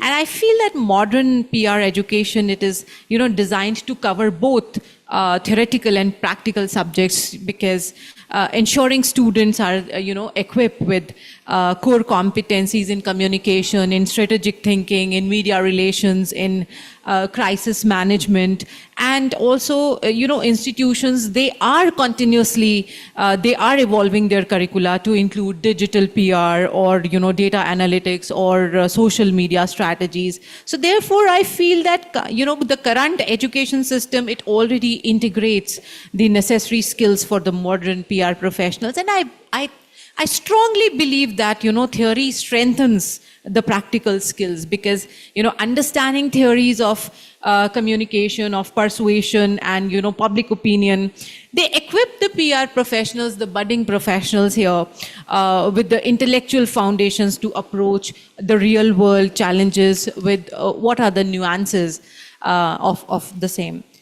While giving any hands-on experience is, it's valuable, but theoretical knowledge also enables our students to craft more effectively, ethically grounded strategies. So a complete overhaul could undermine that balance, I believe, between theory and practice. It could also risk the production of technicians, producing technicians rather than critical thinkers, because we believe in making critical thinkers. So I believe that instead of overhaul, we should say it as adaptation. So I believe in adaptation rather than calling it as an overhaul. The focus should be on adaptation and incremental updates to the existing curricula, because PR professionals today, they need skills, and they need skills in digital media, they need skills in content creation and data analytics, and so on and so forth. So many educational institutes like IMC and others, of course, they are already responding to these changes by incorporating new technologies, they are incorporating new methods, and continuous curriculum revision and adaptation will ensure the education remains relevant without the need of a radical shift or an overhaul. That's what I believe. Okay. So you played double roles, right? Yeah. I want to hear what you have to say. This is going to be interesting. Yeah, Please add some zing. Yeah, it is. Don't be politically right. No, I will not be Samir, just look, just raise this point. We have to Yes. we tell people. There's how too to much of write. political correctness that's been happening. Please teach. Feel free people to how disrupt the write. ground. Because if you don't read books, you No don't pressure. write. No pressure. Yes, at a all. lot of people are No banking pressure on at you to add some zing, some spice. Teach people to write. Yes. But the point is, were they smartly written? No, they were not. Poorly. So they did not teach them how to give commands.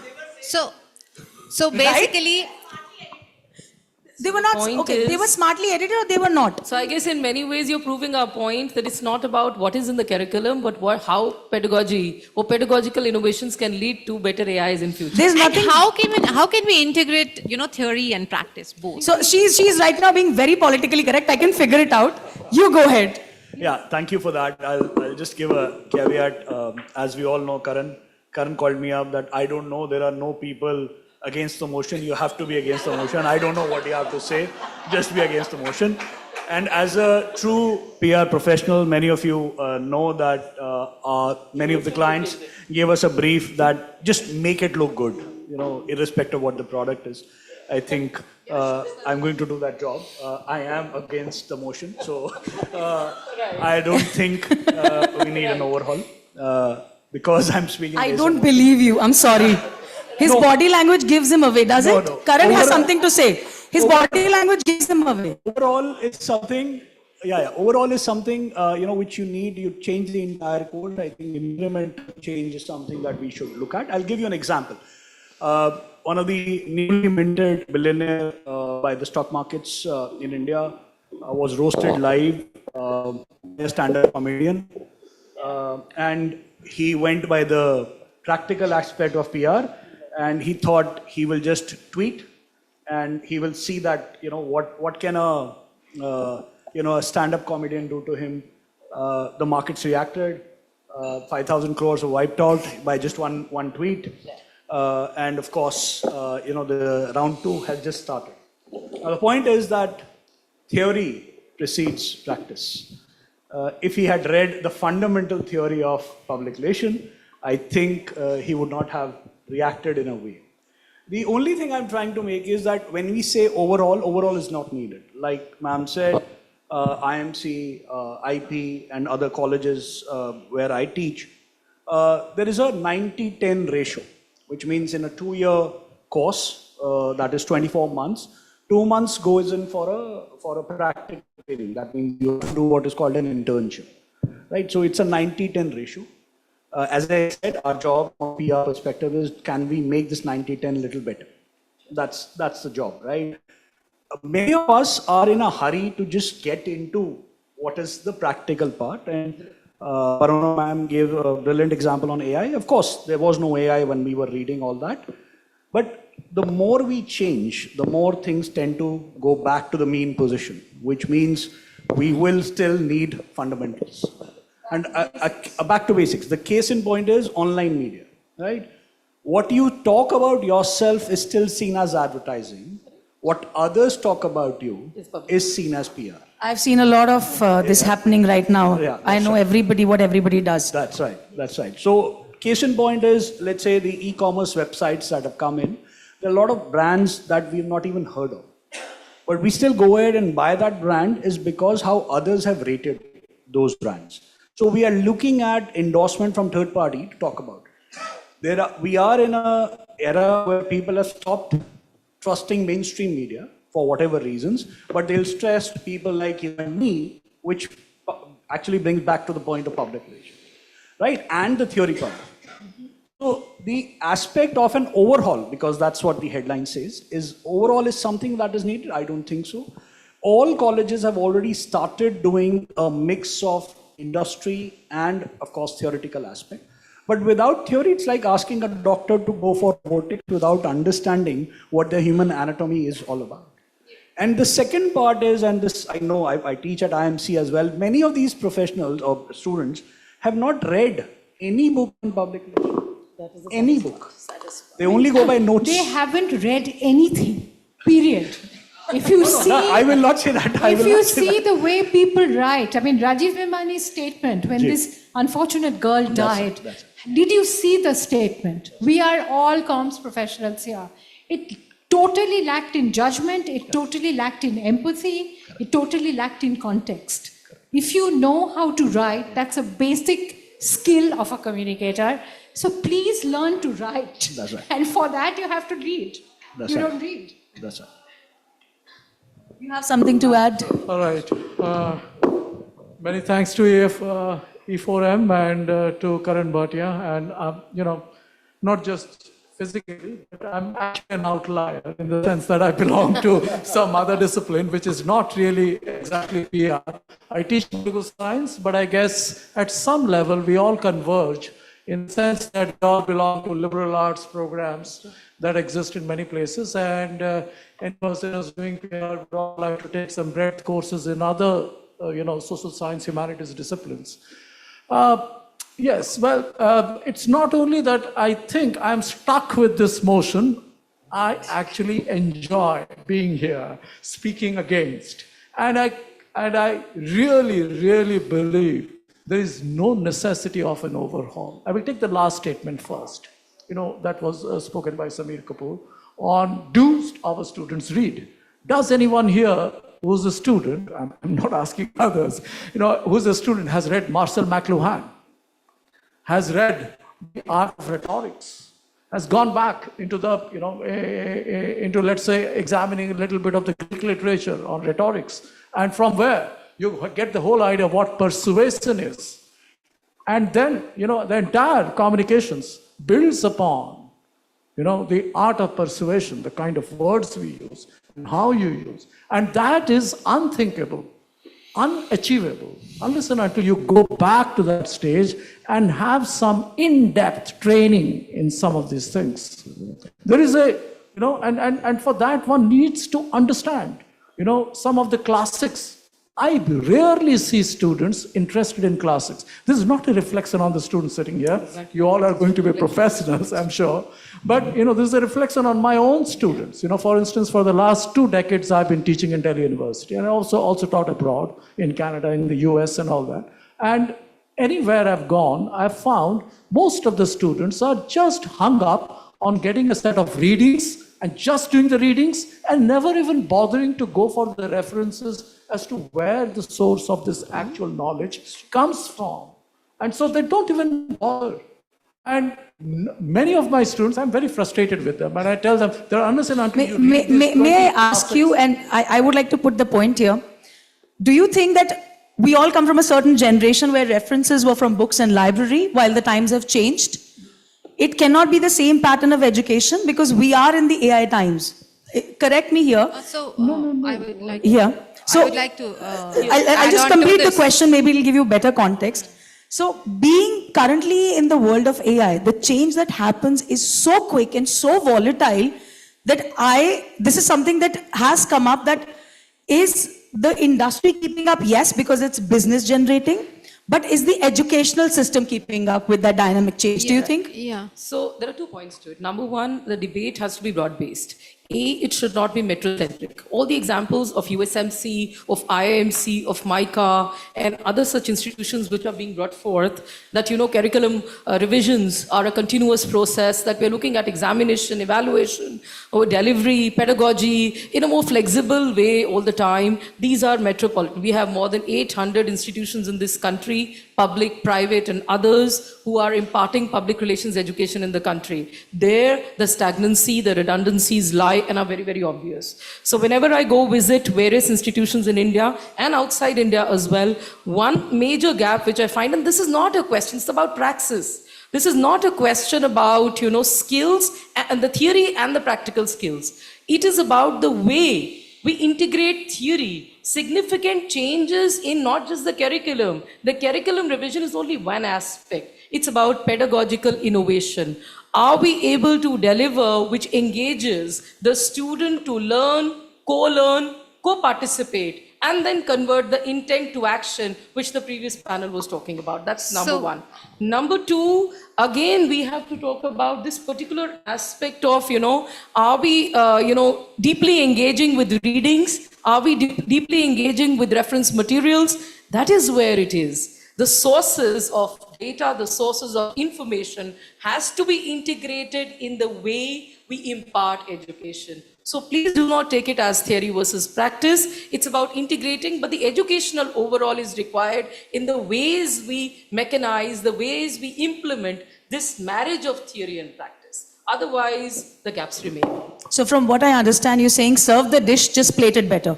No, serve the dish, package plate it, design it, lay out it better. So that the students can adopt it and can actually absorb all of it. It's very important for the students to accept it. They should not be reluctant acceptors. The minute we say, are we teaching them understanding media extensions of man? Has anybody read Marshall McLuhan, Understanding Media? How am I going to serve understanding media? The way I will make sure that they read Understanding Media Extensions of Man is my victory as a communication teacher. What do you have to add, Paroma? The thing is that I'll throw all of this out of the window. People just, no, not you, as such. People have to read. It's as simple as that. No one cares whether you read from a book or a magazine or a device or anything, your smartphone. Just read. When I was at Google, I had a standard test of people who came to interview, even agencies. Tell me the day's headlines without looking at anything, and 95 out of 100 will fail. If you don't have a new sense, if you don't have awareness of your environment, what are you doing in communication? It has nothing to do with whether we overhaul the curriculum or something. It's a basic skill. Please read. Yes. What do you have to add? We kind of wavered from there, but what do you have to add? Okay. I believe we have suddenly taken in a different perspective. Yes, it's going in different direction. See, theory, practice, everything has to be embedded part. So skill doesn't tell you that you get rid of reading, get rid of basic fundamental things. So that is already there. There is no question about it. My only point is simple thing. In a new world order, this the title is saying, in a new world order, when we have started accepting AI or the chat GPT or even the different new latest developments in the Microsoft or something, technologically, academically, practically, what exactly the market perspective is intended to have, and our stakeholders, what exactly students need to learn and train. And I agree with Mr. Kapoor that it's balancing academic plus the training composition must be embedded properly. We should not take it other way. Overall doesn't mean that you get rid of everything what is going on. Whatever is with us, it's good. But let's build it up, bridging the gap and creating more synergy and innovation, bringing innovations. I believe we are living in an experiential world. Everything is experience. So there's nothing other than, there's no marketing, e-commerce, whatever you call, everything is experiential. So education also have to experience. And finally, I say, whatever you can say, but I humbly, last 6 years I have shown 100% my children are capable. I believe my curriculum is best. So that's your personal experience, but we are a very big industry. No, agreed. I'm talking about from the UN perspective, because I have worked in UN. Yes. I'm talking about the international perspective, the multinational culture that we are now having, or the corporate world, all our stakeholder I'm talking about. So it is not that me, whatever. No, but we're talking about everybody might not be lucky enough to come under your umbrella. No. I'm not saying me. I'm saying, see, what my colleague, Kulbin point out, so please learn from there. We, the academic people, creating a synergy. It's a fusion. And bringing everything to that ecosystem, we have to decide what kind of treatment you are going to make. I have a feeling we should have you on this side. We should get Samir this side. Okay. I have a feeling. Would you like to switch places? No? I have a feeling that there are 4 people against the motion and 2 for the motion. I guess Dr. Dhruv is saying almost the same thing, that it's about breaking the educational hierarchies. Let's do away with the hierarchies. Let's do away with the top to top approach, top to bottom. Let's go in for a bottoms up. Right? Let's create a vertical integration of ideas, of concepts, of training, and also training the trainers. It's very important. We as people in the academia, we also need to constantly build up our capacities. Yes. To be able to then deliver something which is based on work-based competencies, PR special skills, and ethical frameworks for building consciousness amongst the students. So this is something which goes hand in hand. No mutually exclusive categories, please. So now that we're not mutually exclusive, you can switch sides. On your question, I just have a point, because you asked whether they are reading or AI is helping us. Of course, some of the answers have been given on the practical side. Mr. Musk bought Twitter, now X, at a value of $44 billion US. Right? The most read English newspaper across the globe, most revered, is New York Times. Yes. If anyone has seen the building, it's one of the best locations that you can ever get. Brilliant printing presses, brilliant press, brilliant building, many editors. The valuation was 1.5 billion. Right? So with all the editors, all the infrastructure, every asset that you can think of, the valuation they got was 1.5. Twitter with no editor, with no great name. Of course, a lot of technicians and Mr. Bharat being there. All those elements that were being put there was 44. No, sorry. No, I think Infosys is still. So, point I'm trying to make is that, and the also said that irrespective of the medium that you are choosing, the generation is always better than the previous one. Charles Darwin theory of evolution says that whether you are reading it from AI or you are reading it from Kindle or you are reading it from Google News or wherever you are reading it, in shorts, please read. That's the fundamental thing. As I said, fundamental remains the same. It's the medium that changes. Okay. That's also what I want to emphasize on, because I personally feel that theory is important to read. Again, reading is important here. But I agree with her. Reading is important, but theory is important to read. You just can't say that, just go up and, just start working as a professional. So we are trying to integrate theory and practical. Suppose, some of my students are here. So if they are learning PR in class, also from an academician like me, also from an industrialist, a working professional like Samir. He comes to our class, he gives practical experiences, he gives case studies. We practically do, study some sources and write case studies. What is happening in the world? Where are the mergers happening? Where is the industry growing? So all that skills, all those case studies, all that practical, we are trying to integrate. And, to what Kulbeen said, like we are, not talking only about IMC or only about, University School of IP. I feel that what we are doing, we should try and preserve our academic integrity and professional standards, our rigorous standards.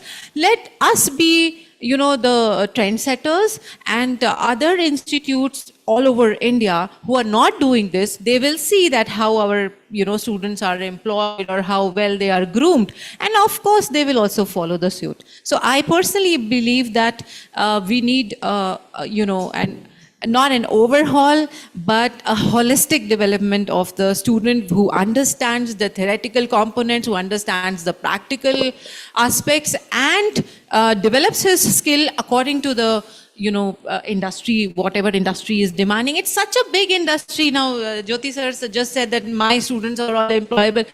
The media and entertainment industry is 2.3 trillion industry. There are so many verticals. The person who has studied communication, he or she will not be jobless, sir. Everybody is going to be employed. It's such a big industry. We feel that, there are no jobs, but there is no dearth of jobs. They will be employed.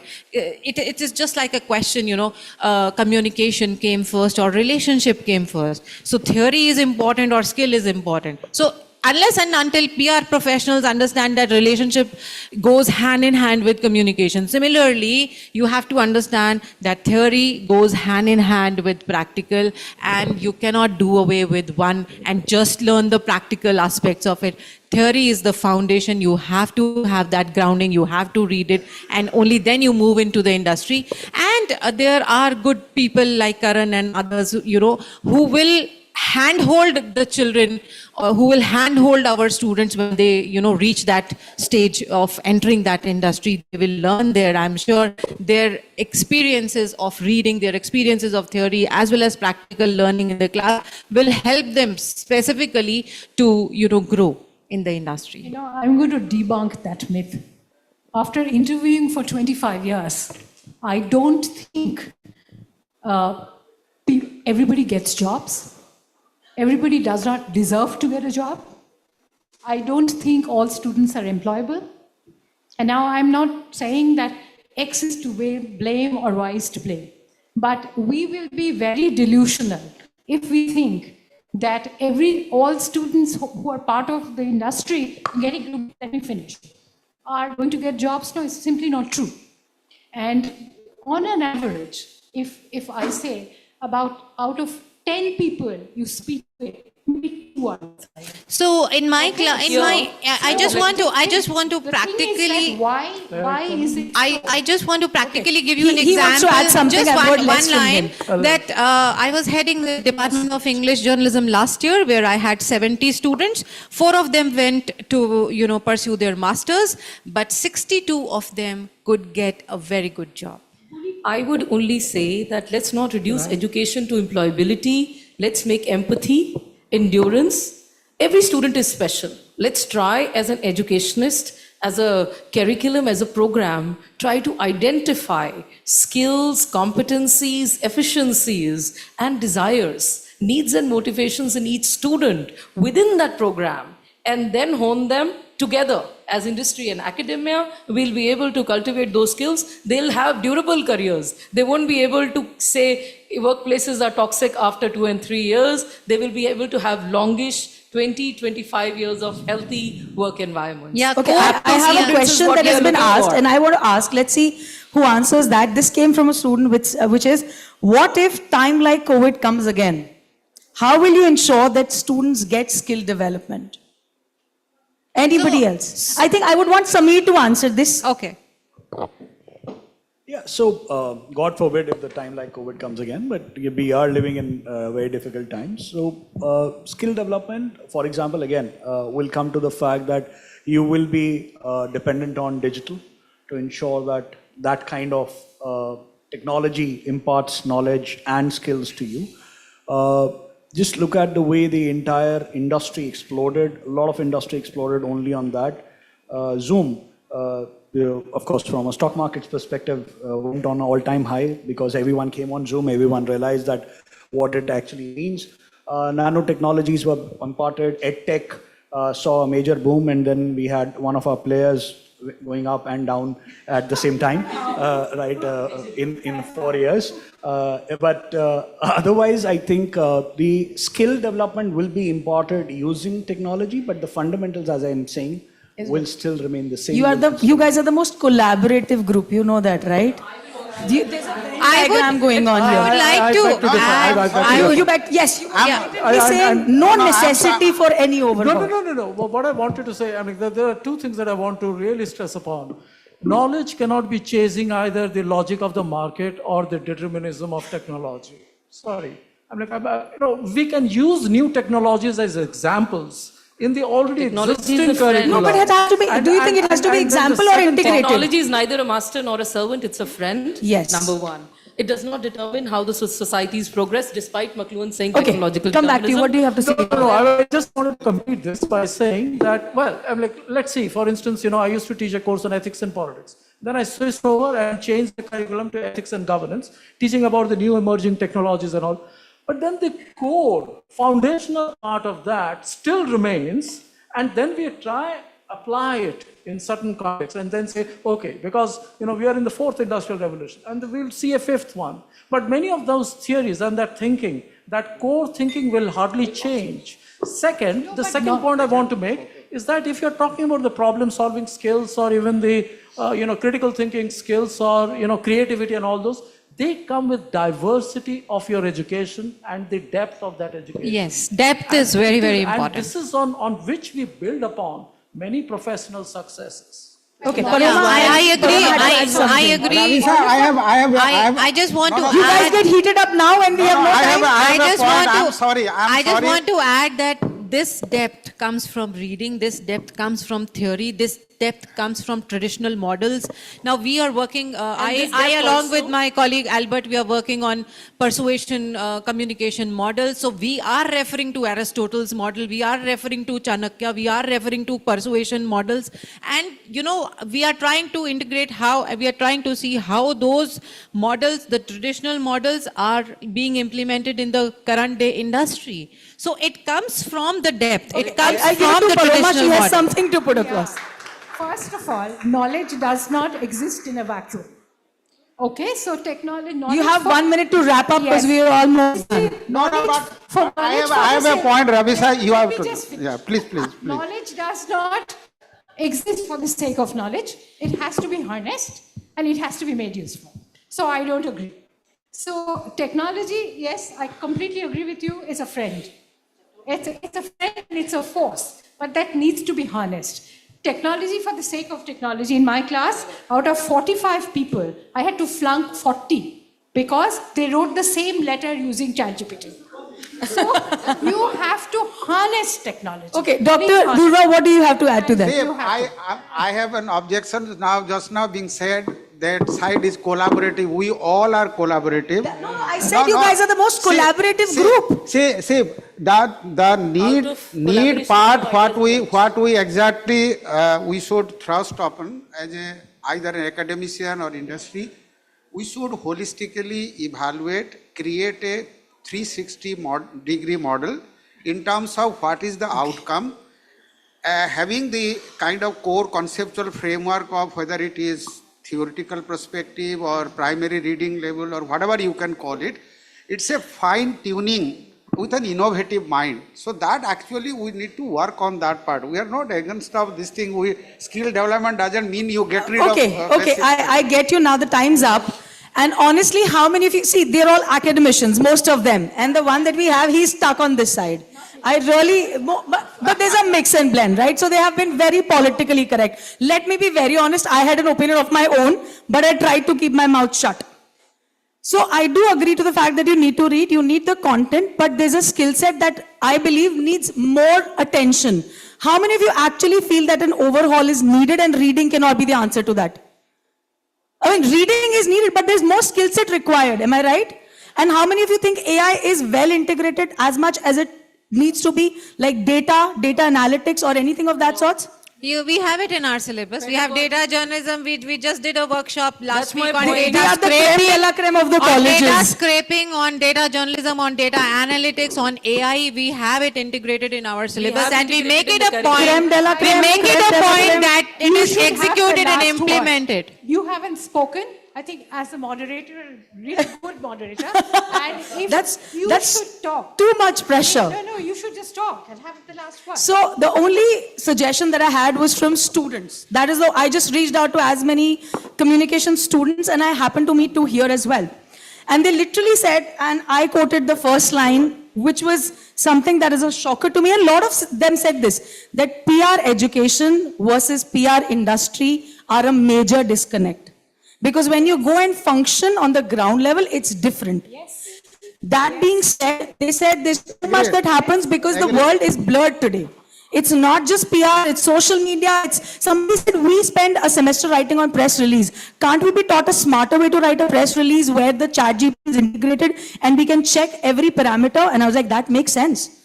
So, coming down to it, this selective overhaul that they're saying, I am not for the comms industry, but I'm sure they're all masters in their field. So thank you so much, and getting the clause out at the last minute, it made it entertaining. So thank you so much. Thank you so much. Thank you. Oh, you are. I would request you all to please stay back, okay? Don't run off the stage. And a big thanks to Karan. I think this is an interesting format. We need to work on it. But Karan, it was thank you for thinking of this. But Karan, I have a request. Next time you get all professionals who are only working in industry and get all the academicians and then see the fireworks. You did the wrong thing. They were like, what do I even say? And you guys can manage the crisis. You could have gone politically incorrect. आप लोगों ने पढ़ा है, but you guys did not. Discussions are more fruitful. After completing session, I want to learn one thing from you. What do you mean by that? Sir मिलिए मैं बताती हूँ. अच्छा ठीक है. Learning from the communication also helps. Learning from the school of life teaches you what is politically correct and incorrect. Okay. Wonderful. Can we have a round of applause for our moderator as well as for our debaters here? Towards the end, I think the energy was really picked up, right? Yes. But because we are short on time, we need to move on to our next debate now. And I would also request Ms. Asha Singh from Exchange for Media to kindly do the honors of presenting small token of appreciation to our debaters and our moderator here. On the front. Thank you once again for participating, and kindly please accept this small token of appreciation from our end.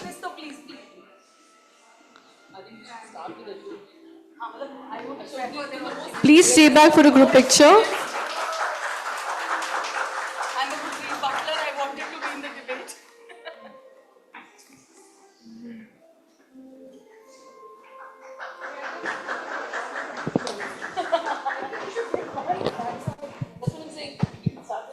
Yes.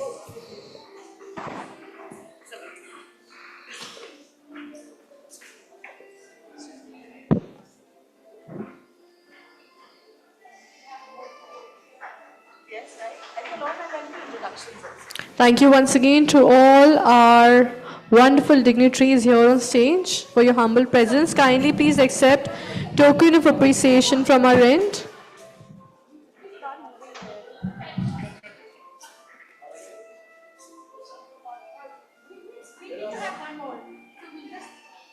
I was wondering if you're sharing. No. I know. I was like, no, I would not share my hamper.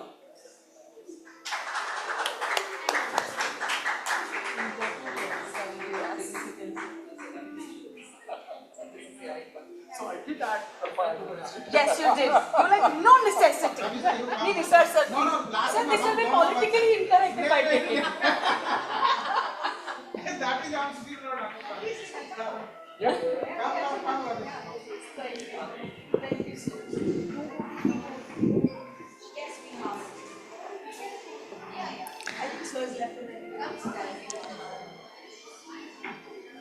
So please accept this token of appreciation from Exchange for Media. Thank you for coming in here today. One group picture with our dignitaries and on the stage, please. One photo op, please. Thank you so much. Once again, thank you to our wonderful dignitaries for participating. Kindly take a seat. Proceeding forward to our next panel. Our next debate is on the topic of PR agencies versus brand communication team. Who manages the narrative and perception?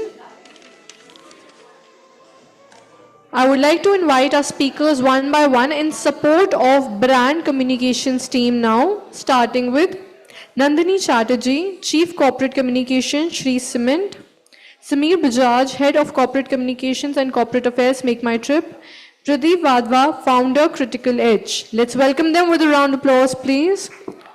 Followed by, in support of PR agencies, we have the following panelists. I would like to invite our speakers here on stage.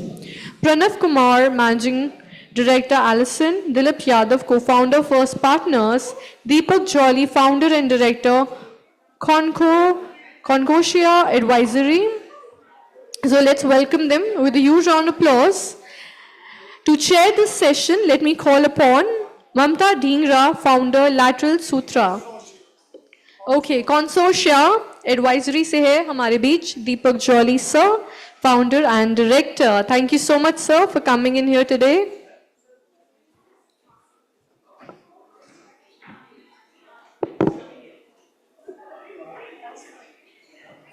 Before we begin, just a humble request to the chair of the session. Kindly try to keep the intros a bit shorter so that we have more time for the actual debate. All right? Yes, focus on the topic of the debate more. We need, fiery, energetic, for against the motion kind of debate. We want the last debate to end on a very, very high note. So a lot of pressure now on you people. I hope you're able to deliver. All the best. Good evening, everyone. Thanks for being up alive and awake. Of course, it's Diwali season. We are headed to cocktail and dinner after this, and the fireworks are on. Just setting into the session straight away. On my right is Nandini Chatterjee. Hi, Nandini. Nandini, can we start? Yeah. Nandini Chatterjee, Chief Corporate Comms, Shri Cement; Sameer Bajaj, Head of Corporate Comms and Corporate Affairs, Make My Trip; and Pradeep Wadhwa, Founder, Critical Edge. On my left is Mr. Deepak Jolly, Founder and Director, Consortia Advisory; Dilip Yadav, Co-founder, First Partners; and Pranav Kumar, Managing Director, Allison. So while we were just at the backstage talking about the topic of the day, the big debate was that is there really a debate? Can we just request everyone to settle in?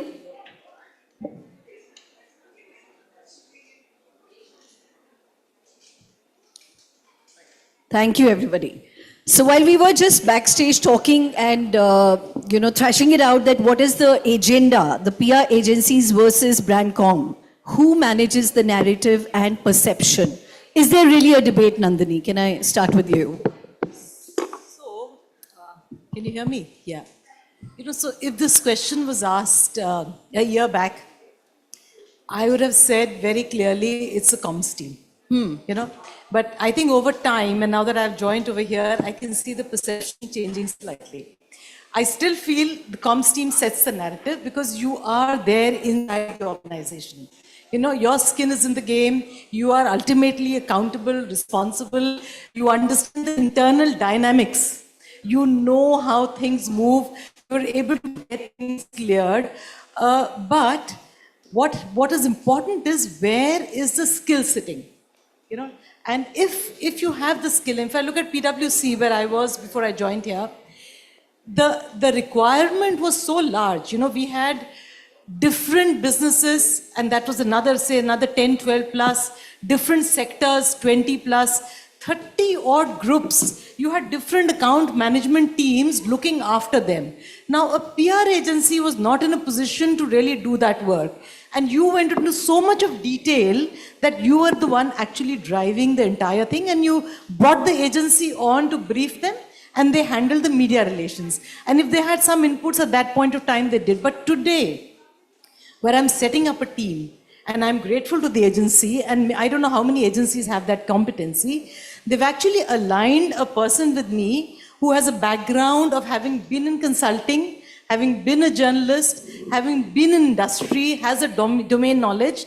So what he brings to the table, and he's not somebody, and the right attitude, you know, so he would not shrug and say that, but ye to mera kaam nahi hai, hum to media relations ke liye hain. You know, that's not the attitude. The attitude is totally holistic, that we are with you, we're looking after the brand, and even if I'm having conversations, let's say with media houses for sponsorship, he's joining me in the conversation. So he's joining me in the entire strategy, and there are times, and I'm also surprised, there are times that I say, but how do you know that? You know, so the kind of value, the kind of ideas, the experience, and across industry that he's able to bring is fantastic. But I still feel the comms team sets the narrative.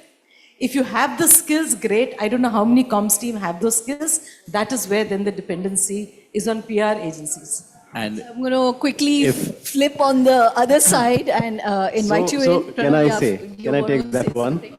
So, you know, what if the comms team doesn't know the narrative? And I'll give you an example. I'll give my point. So it depends on, you know, according to me, what I've seen is it depends on the situation or the maturity level of the organization. For example, and probably, you know, the context of the debate somewhere is totally misplaced and wrong. I don't think there is a debate as such, because think of companies, probably this topic was decided thinking of large companies, matured enterprises, 100-year-old companies.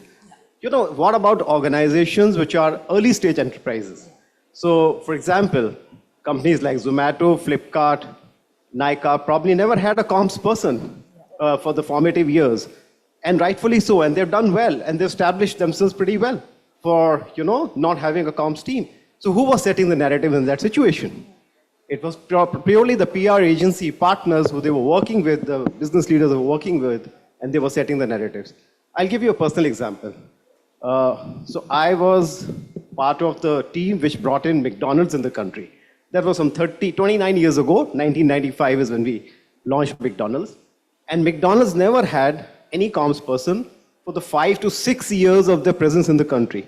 And this is when they were in an extremely volatile environment, and there were a lot of resistance to entry of multinationals at that point of time. So, and we worked very closely, but they hired a PR agency 2 years before they kind of opened the first outlet. So, who was setting the narratives? It was the comms, it was not the comms teams, but it was a PR agency teams which were kind of bringing in that value and setting the narratives. I'll come to you, sir. Yes. So, I would say, you know, my 27 years has been on the client side, and as Paroma was saying, I had a seat on the table very early, reporting to the CEO way back in 1993. So I think what is important is what, as Dilip said, the evolved companies got comms people early. But what about you know, people who will add on to their force, because these companies have developed from a $1 billion company to a 10 billion, 20 billion, 30 billion company. So that is where you need more and more people to see and look after the businesses. That's part one. Part two, you know, There was a time 40 years back, there were no PR agencies. I came into PR way back in 1987, and I would have a handful of public sector guys walking into a conference room who would be saying, oh, I used to do HR, but I'm doing PR now. So first of all, it is an evolution. The evolution has been, first the PR function was recognized. Second, because people didn't want a headcount with them, they started outsourcing it. Like he got an outsourcing model for McDonald's, and that really helped the company to establish, and not unlike Cokes and Pepsis, who were, thrown out of India way back in 77 and 55. So this is an important part of our conversation. Second, I think it's, and thanks Nandini for complimenting the agencies and intelligent PR agencies, but I can assure you one thing. With the caveat, how many have that skill? How many have that skill? But yeah, no, but again, as I said, that whether it's about people, it's people, and people who have that attitude, who have that entrepreneurism, who have that ability to strike a relationship, who have the ability to tell the story, who have the ability to give good ideas. And let me tell you, there are people I've known who don't even talk, but are PR people.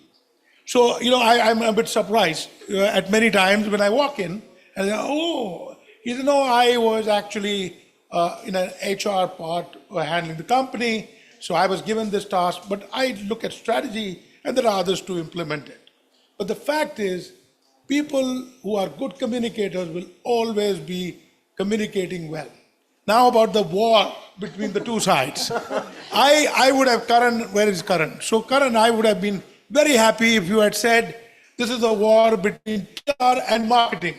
And I would have put my entire force behind it and said, guys, this is what it's about PR. But again, as I said, we are from the same community. I may have handled 27 years of my life in a corporate function, before that a hotelier, and now 7.5 years as a PR outfit. Now, and that PR outfit, we work with CEOs where those companies were not yet born, but they need help. And I think what companies need is help in crisis management in big numbers at that time. So we are there.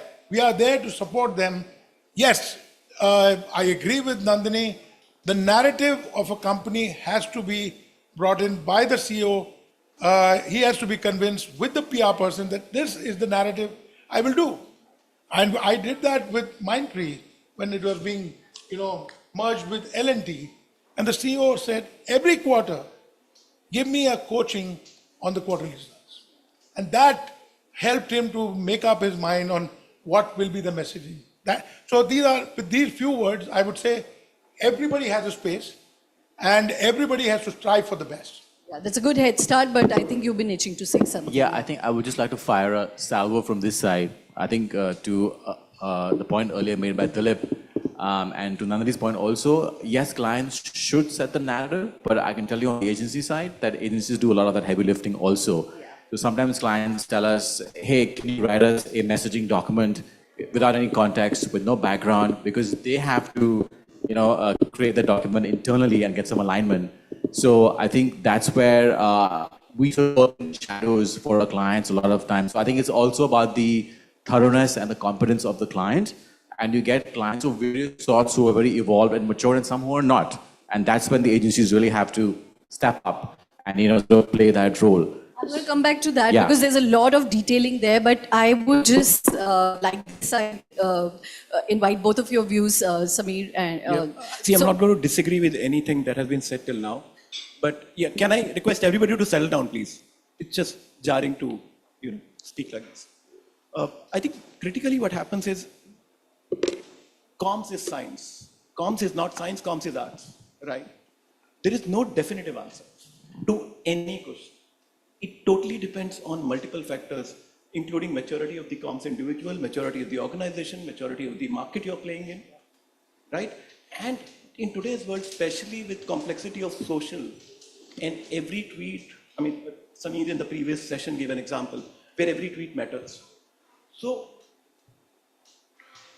the brand who will win will deliver when it's comms team and the partner, and I don't believe in the word agency, and the partner delivered together. I mean, I, for example, come from a view that whosoever gives the idea doesn't matter, right? The best idea has to win, and the best idea has to be implemented. One of the key traits I look for in my PR partner is somebody who will challenge me, somebody who will say, you're wrong, and let's debate it out. And I would happily vacate my place if the counter logic is logical, right? The only difference is, and to which Nandini pointed out, because you are in the system, you understand the smaller nuances better. And therefore, that is where the comms individual has to play the critical role of passing on that important knowledge inventory to the partner so they can think in the same constraints that a comms individual is facing, because nuances is the real game in today's world. Your opening thoughts, Pradeep, on this. Yeah, sure. Can you guys hear me? Yeah, okay, great. So, I have spent equal time on both the agency and the client side, and partner side and the client side. When I was speaking to my team, and I said I am going to be speaking in favor of the client. So they said, this thought, and there was this puzzled look that this guy has gone bonkers. He's running an agency, he wants to speak in favor of the client.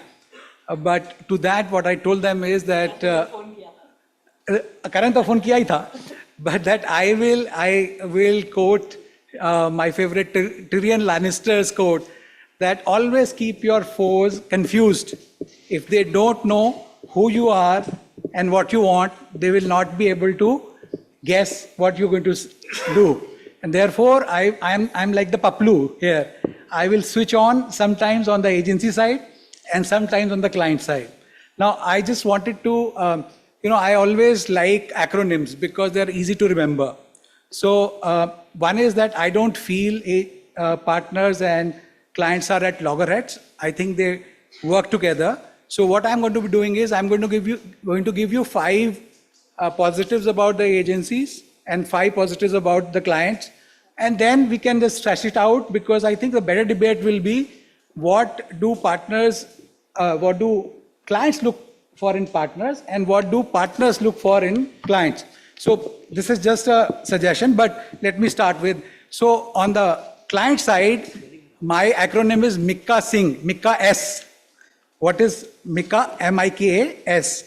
So the clients usually have, if they are, media focused, they have very good, deep relationships, media relationships with at least the beat guys and upwards to, the editor. So one M is media relationships. The second and extremely important thing that they do is they do internal alignment.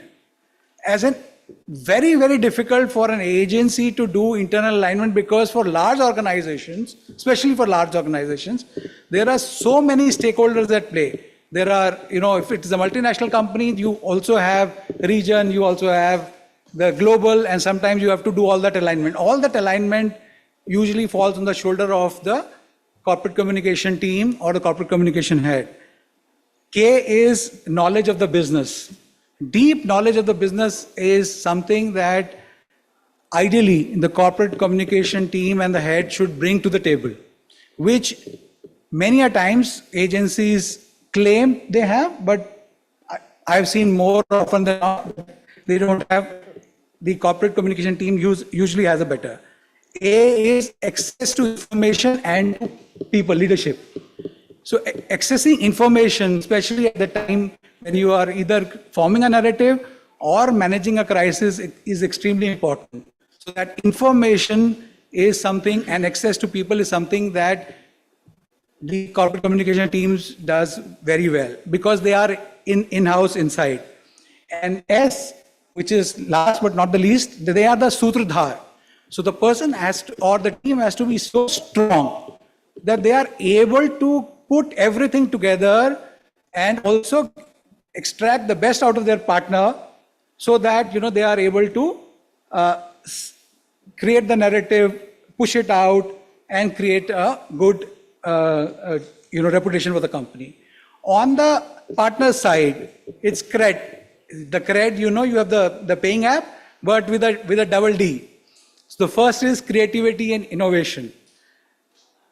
The team looks at the partners to bring in new creativity, new innovation, because they are mostly focused, they're so much focused towards the business and managing internal stakeholders and creating narratives that creativity and innovation is what they are looking for from their partner. The second thing is reach. As a small team, you may or may not have the reach which your partner can bring. The third is the fresh eyes or the external perspective. Most of the time when you are in the thick of things, you are like a horse with blinkers on. So therefore, you need to have an external perspective which your partner will bring. The D is diverse skill sets.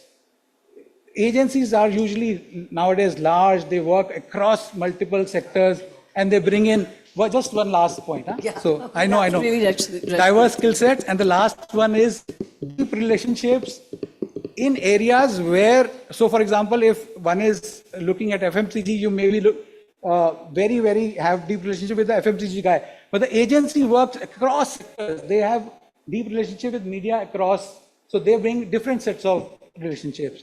So that's the setting the stage. Sorry, I've done a little bit of your work.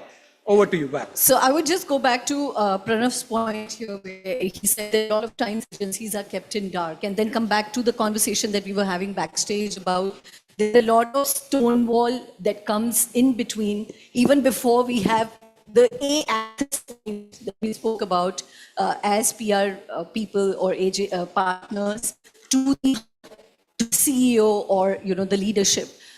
How can we develop those specialized skill sets that Nandini so said that we should be if these things are coming in the way? No, I don't relate to stonewalling. I mean, why would you stonewall your agency? So let's hear that. I would don't say, relate to that. I would say that, it's not so much of a debate at an institutional level between an agency function and a Comm function, but it's more of a clash of personalities which can happen.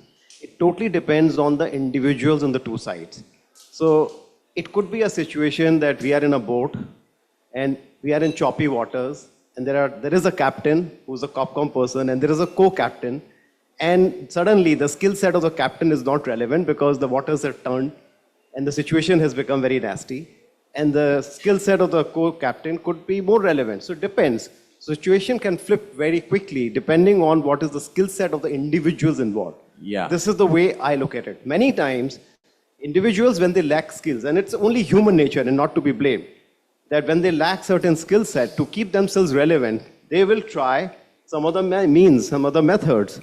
And I think that complicates the situation because we are dealing with people. Basically, it's at about the end of the day. insecurity. If there is insecurity, probably that is a time, and that will happen anywhere.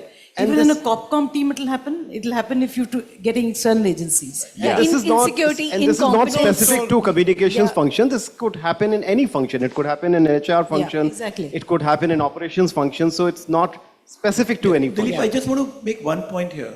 See, the difference in comms is that kind of an individual role, very small team, normally inside corporates. So what happens is the understanding of comms and its idiosyncrasies is not very clear to stakeholders inside. And therefore the personality of the communications professional becomes even more important. How strong is he or she to actually sit in the boardroom, bang the table and say it's not going to happen? So, no, so I'll give you exactly a different example. I worked with at least 20 top leaders who were in top positions in India. And one thing which, while working with Sunil Mittal, I reported to him for 2.5 years. And he was the guy who would lead from the front, would want to speak on everything. And I would say, hold on guys, hold on. Nahi, is pe nahi bolna hai. So, because we were a listed company and we were filing in US at that time. So there are leaders who would love to speak and are great speakers. But there are, my group of friends who are at least over 150 CEOs who want and tell me, Deepak, I don't want to speak. I'm very uncomfortable speaking. Please coach me. Please tell me when to speak, how to speak, where to speak. And if as a comms leader in the company, he gets that comfort with his comms leader, he will be fine. But if he doesn't get it, then he will approach people like me and say, yeah, I need that help. I need that support because I'm not getting that comfort where I was told to speak and boss, one line came totally out of context. So so one thing which is there is experience is very, very important in this industry because you are dealing with a good news and you can create a crisis. And it has happened so many times. Because one word here and there, and I still remember one lady at Pepsi, she was interviewing the export leader, and she said, this gentleman said, I am doing rice in 5,000 acres. And next day news was 5 lakh acres. So I was like wondering, so what happens? What happened between the cup and the lip was that so much of information flow went wrong. Now, that is where the communicator has to make sure, was there a recording? Was there this information sent on writing to the person? Or so on and so forth. So these are very, very critical things.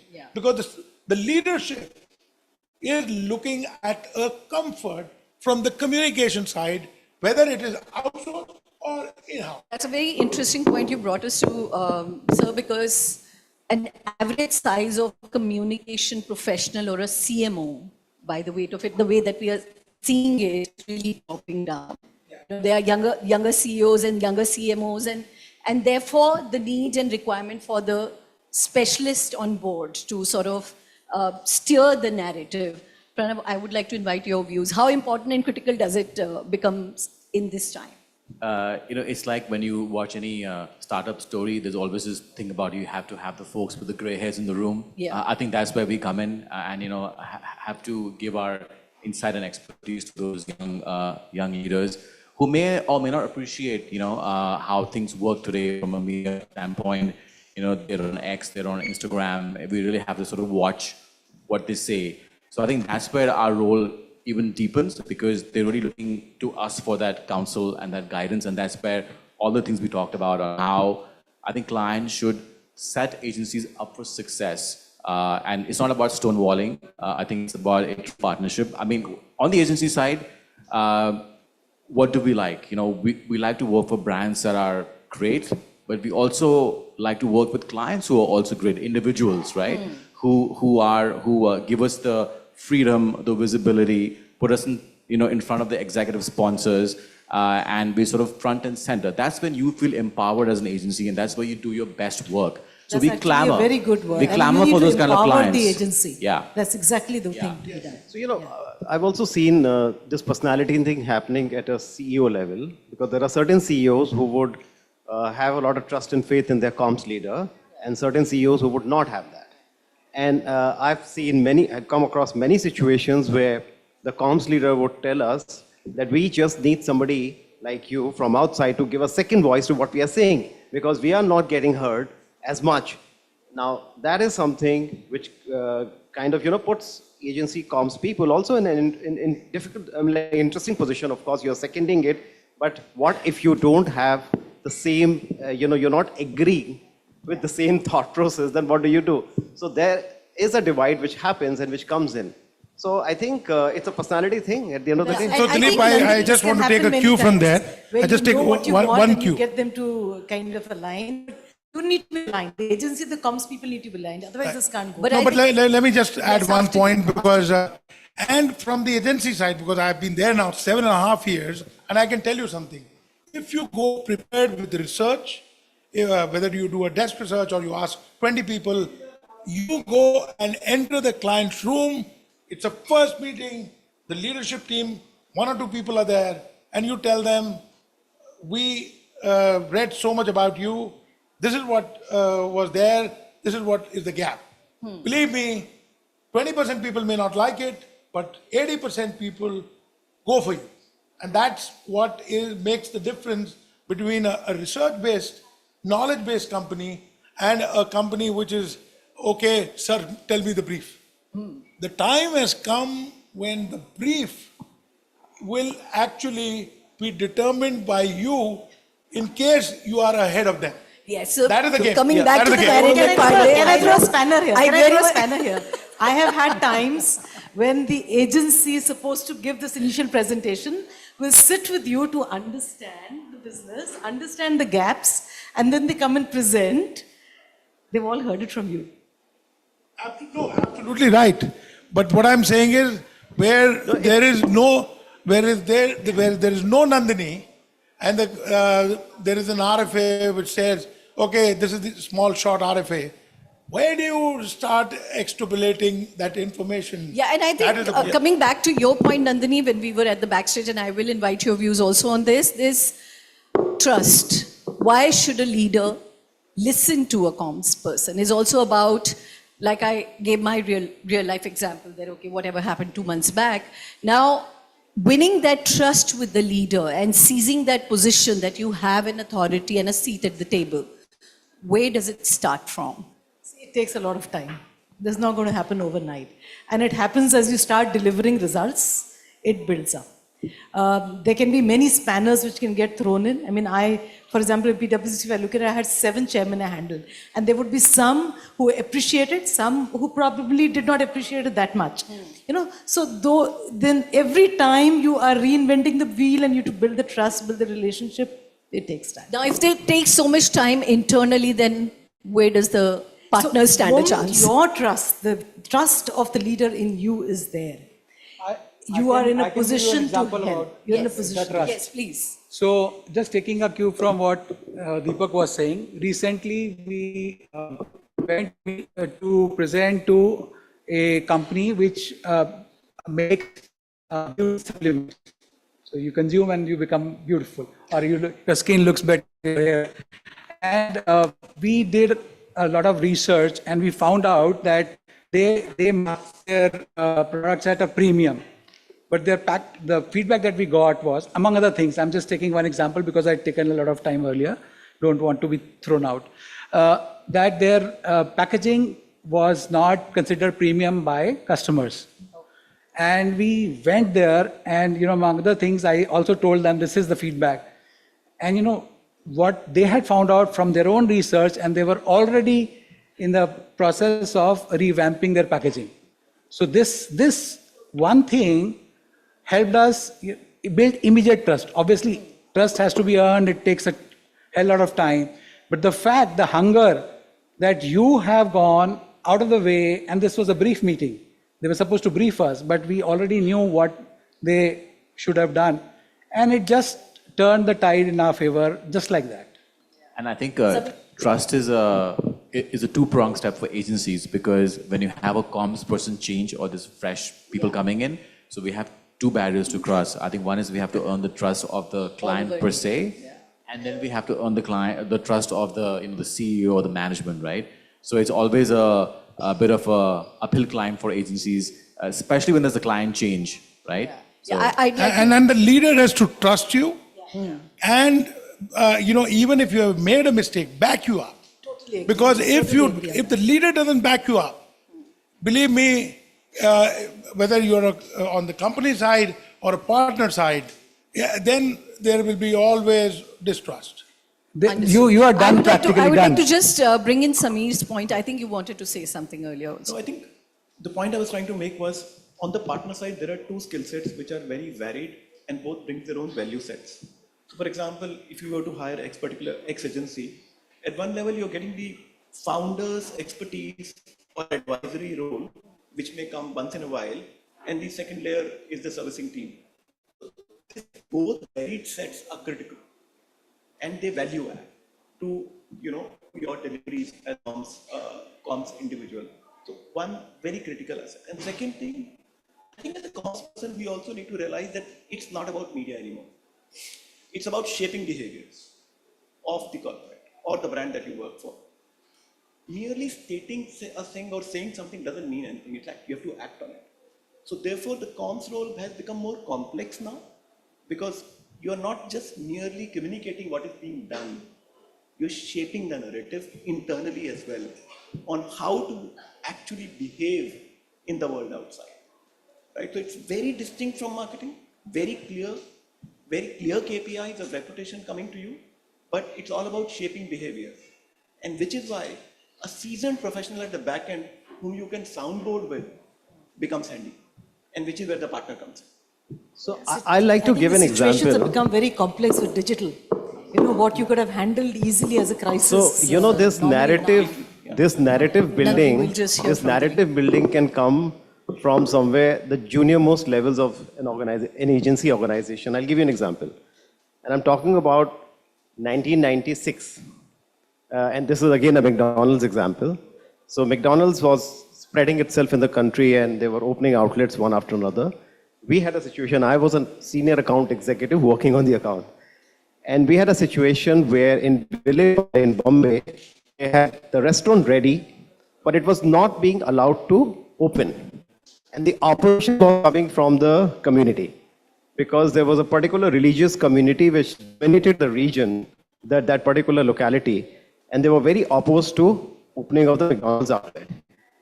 And for almost a month, the business was trying all kinds of methods, including trying to draw political support to make the community understand that this restaurant must open. So finally, I just like to if anybody is not finding this session very useful, can really step out because everybody's time is important. So thank you. Yeah. So I flew from Delhi, and first thing I did was to try and go on the ground to find out what's going on. And of course, it was not easy to talk to the community because there was a temple, there was a community leader, and all of that. So I disguised myself as one of the community members. I kind of wore a kurta pajama and I sticked inside the temple and sat to listen to the people, what they were talking. And it was amazing what I found. It was a very simple insight. The insight was, the concern of the community was that the burgers, the vegetarian and non-vegetarian burgers looked exactly the same. Their concern was that our children will not be able to distinguish between the two, and they'll bite into a non-veg burger and develop a taste for it. And the solution was even simpler. We knew that McDonald's in India was coming with a different model where they had two separate kitchens for vegetarian, non-vegetarian. The burgers were clearly identified separately, and these people did not know, and because they were probably not reading media as much. So a very simple solution which was adopted, and this really from the ground, was to kind of print a lot of pamphlets and deliver to every household in that locality again and again, which had these pictures, visual pictures of how to identify a non-veg and a veg burger. And within about 40 days, we had opened the outlet, it was doing roaring business, and it was a success. So the narrative was defined by a very simple insight coming from the ground, from a foot soldier, which was me in this case. So what I'm saying is, in crisis situations particularly, external input on the narrative can be extremely valuable to clients, and we've seen this again and again. And I think, however, I completely agree that the communication teams are best placed to manage internal stakeholders because that's not easy to do as well. No, so one point from here. Crisis doesn't knock at your door and I want to come in. So crisis just happens. And when crisis happens, are you ready? Now the first thing usually people say, okay, it is 9:30 at night, XYZ newspaper is doing a report, I want it to be stopped. Wait a minute, man. When did you brief me about the crisis? 9:30 at night. Okay. Do you want a quote? This is a respectable newspaper. Now, whether in the company or outside the company, these are challenges which will happen time and again. So one thing about both the agency side and the PR side of the company, you have to be 24/7. I was hired by Dr. Ashok Ganguly and Levers at that time, where he said, guys, we are going to explode the way we are going to take over the companies. You guys are an extension of the chairman's department. And we felt damn good about it. And he said, look, I expect you 24/7, but on the days there's no work, go home at 3:30. I don't want you there. I don't want to create more crisis. But that is the leadership talking to you and having that trust in you and saying, okay, I understand. If 9:30 that crisis has happened, I will also guide you what needs to be done and what you need to add till 11:30, 12 at night and make sure my headline is balanced. Absolutely. Yeah. So I think that's a point well made. But coming back to your point, Dilip, and your point, Pradeep. So what I'm listening really is that comms is really going beyond its, traditional, media relation or traditional archetype defined roles. So what we are hearing in these examples is social listening, a lot of observation, market research, and then creating a comm solution, gaining that trust and then creating that comm solution. So is that the kind of specialized approach that we are looking at from our partners when we are Absolutely. from See, the today client what's side? happening, if you want to run any campaign, or if you're trying to reach a particular target audience and you have a certain messages, you're not thinking just media.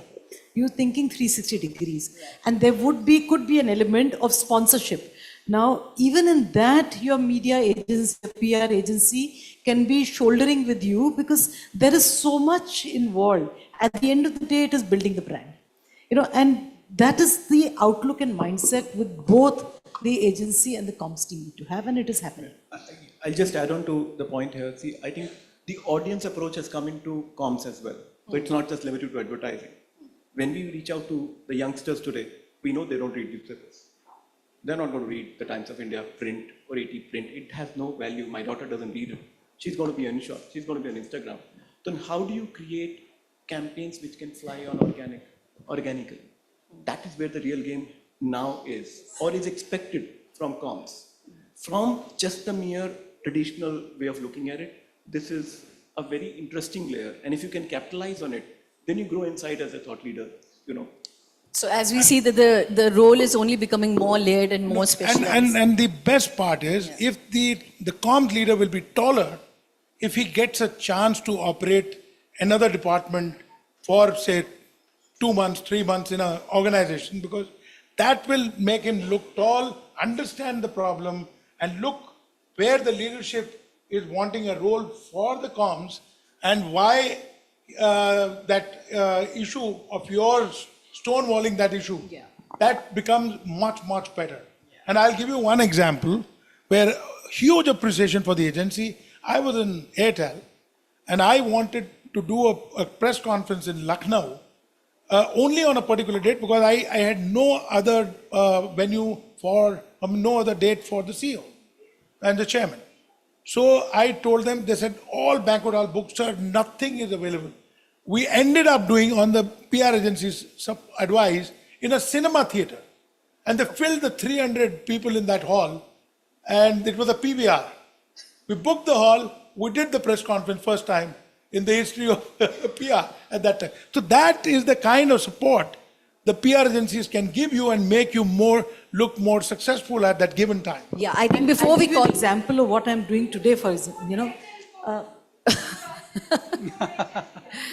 campaign where there is no media, entirely digital, but the agency has a media mandate, but they've come forward to support and think. Business may come later on digital, but they step forward now, and that is the partnership that one expects. Yeah, so adaptability, agility, responsiveness, going beyond the roles. I think before we just call this session a wrap, towards the end, one question on crisis management. Agency side, the partner side and client side. Who do you think can really set the tone better, take hold of the situation, or call it a handling the situation? So maybe with you we could start this time. So, there is unfortunately no right answer because it depends upon who has the right skills, what the issue is, and what role can each play. So it's a partnership, and that is why we are calling them partners and not agencies. Even if you call them agencies or by any other name, it is a partnership. And can I take and give example, or it's just a wrap? 30 seconds. Okay, 30 seconds. Okay, so for a very, very important crisis situation, we needed to be present at a given point of time in 12 different locations. And if I was the Copcom person at PepsiCo, if I did not have the support of my PR agency then, that was not possible. So it all, as I said, will depend upon what is the situation, what do you require, and is there a partnership? Partnership there, inviting views from here. So, I think having said all of that, agencies, I think, yes, it has to be a symbiotic partnership, but I think there's one or two fundamentals that agencies probably are better at, is because they bring an outside-in approach. They're able to help clients feel the pulse of an issue, the tonality much better. I think clients might get a bit lost in internal considerations and compulsions and the legalese too much. That's where you need, folks like us to come in. And also, I think at some point, agencies also bring a lot of equanimity in a crisis, because clients may be panicking, or it may be a very stressful kind of a situation. I think that's where that's where the best of us comes in terms of counsel. I would add that. Yes, I'd let Dilip speak and then you so say I would that. add that, many times I've seen that when a crisis hits a client, probably it's the first time for them in that situation. Why, at an agency side, I would have probably been dealt 10 more such situations before. So I know exactly what is to be done, and there is no kind of question in terms of what is going to be the best solution over there. And that really can really quickly snap the whole situation in your favor. So basically, by virtue of the fact that you have more versatility because you're exposed to so much more sectors, and you're dealing with different sectors, and not all organizations or sectors are at the same timeline of maturity. So people are probably experiencing something today, somebody else has already experienced that probably many months or several years before, is something which is a big reality in Last everything 30 that we do. seconds from you, sir, Okay, and then Nanda. so let me give you the crisis management. So most of the leadership generally comes and tells, Deepa, this has happened. Oh my God, this is the sky is fallen on us and blah blah blah. My team now in the agency side comes, our client is in trouble, blah blah blah. And here there is adrenaline rush, because this is what you've been doing for 38 years. Client after client, or event after event, and all the learnings, believe it or not, come so handy. And maybe the crisis may be new in the client case, but we know deploy this and deploy here, because we are the eyes and ears and hands and legs of the company.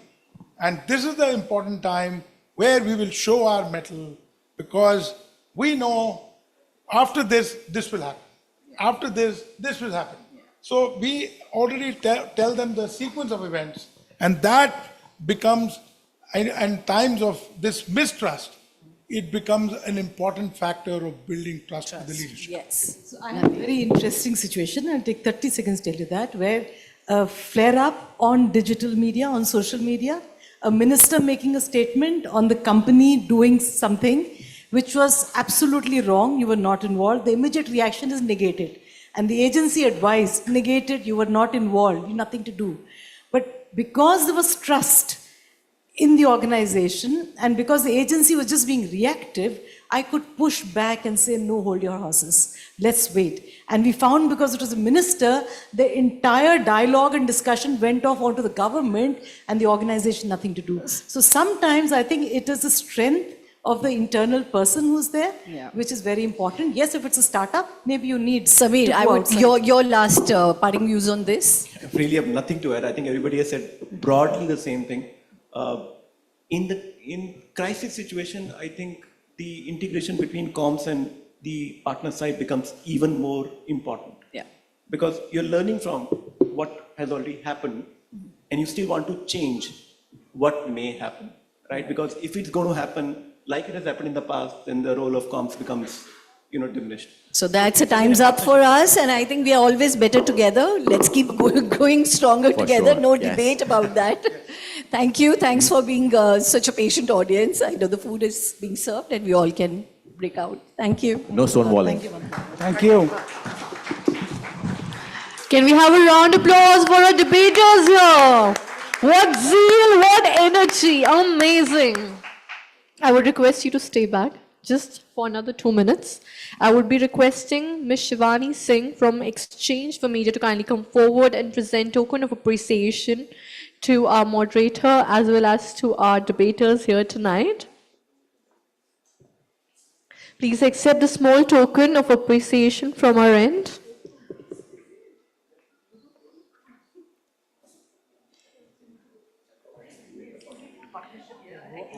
Can we have a round of applause for the panelists here? Come on, people, make some noise. Go forward.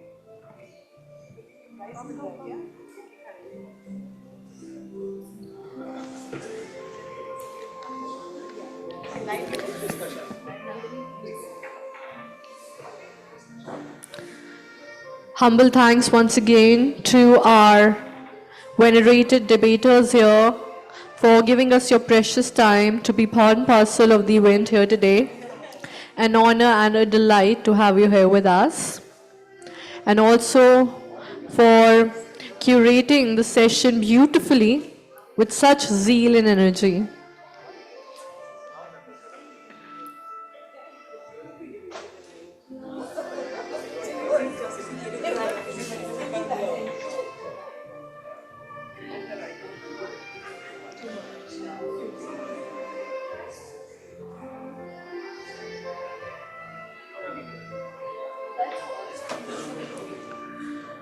I would request you to please get ready for a group photo op post this.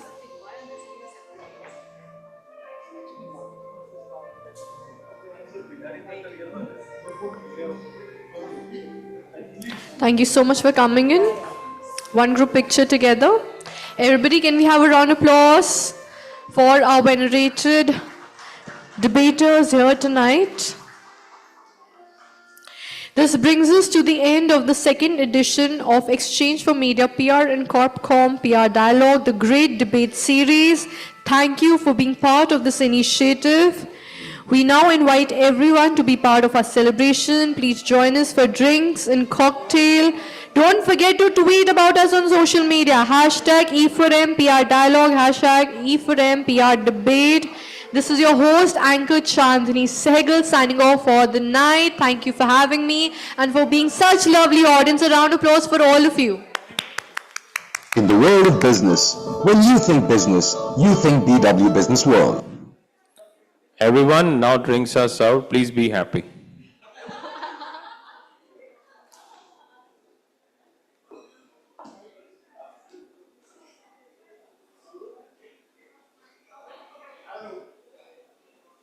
In the world of business, when you think BW Business World, spanning across platforms from print to the fast-growing digital space, from Exchange for Media, a name synonymous with the latest news about the advertising industry in India. The Exchange for Media Group, set up in 2000, has the most credible media platforms covering the entire advertising, media and marketing domain with its highly acclaimed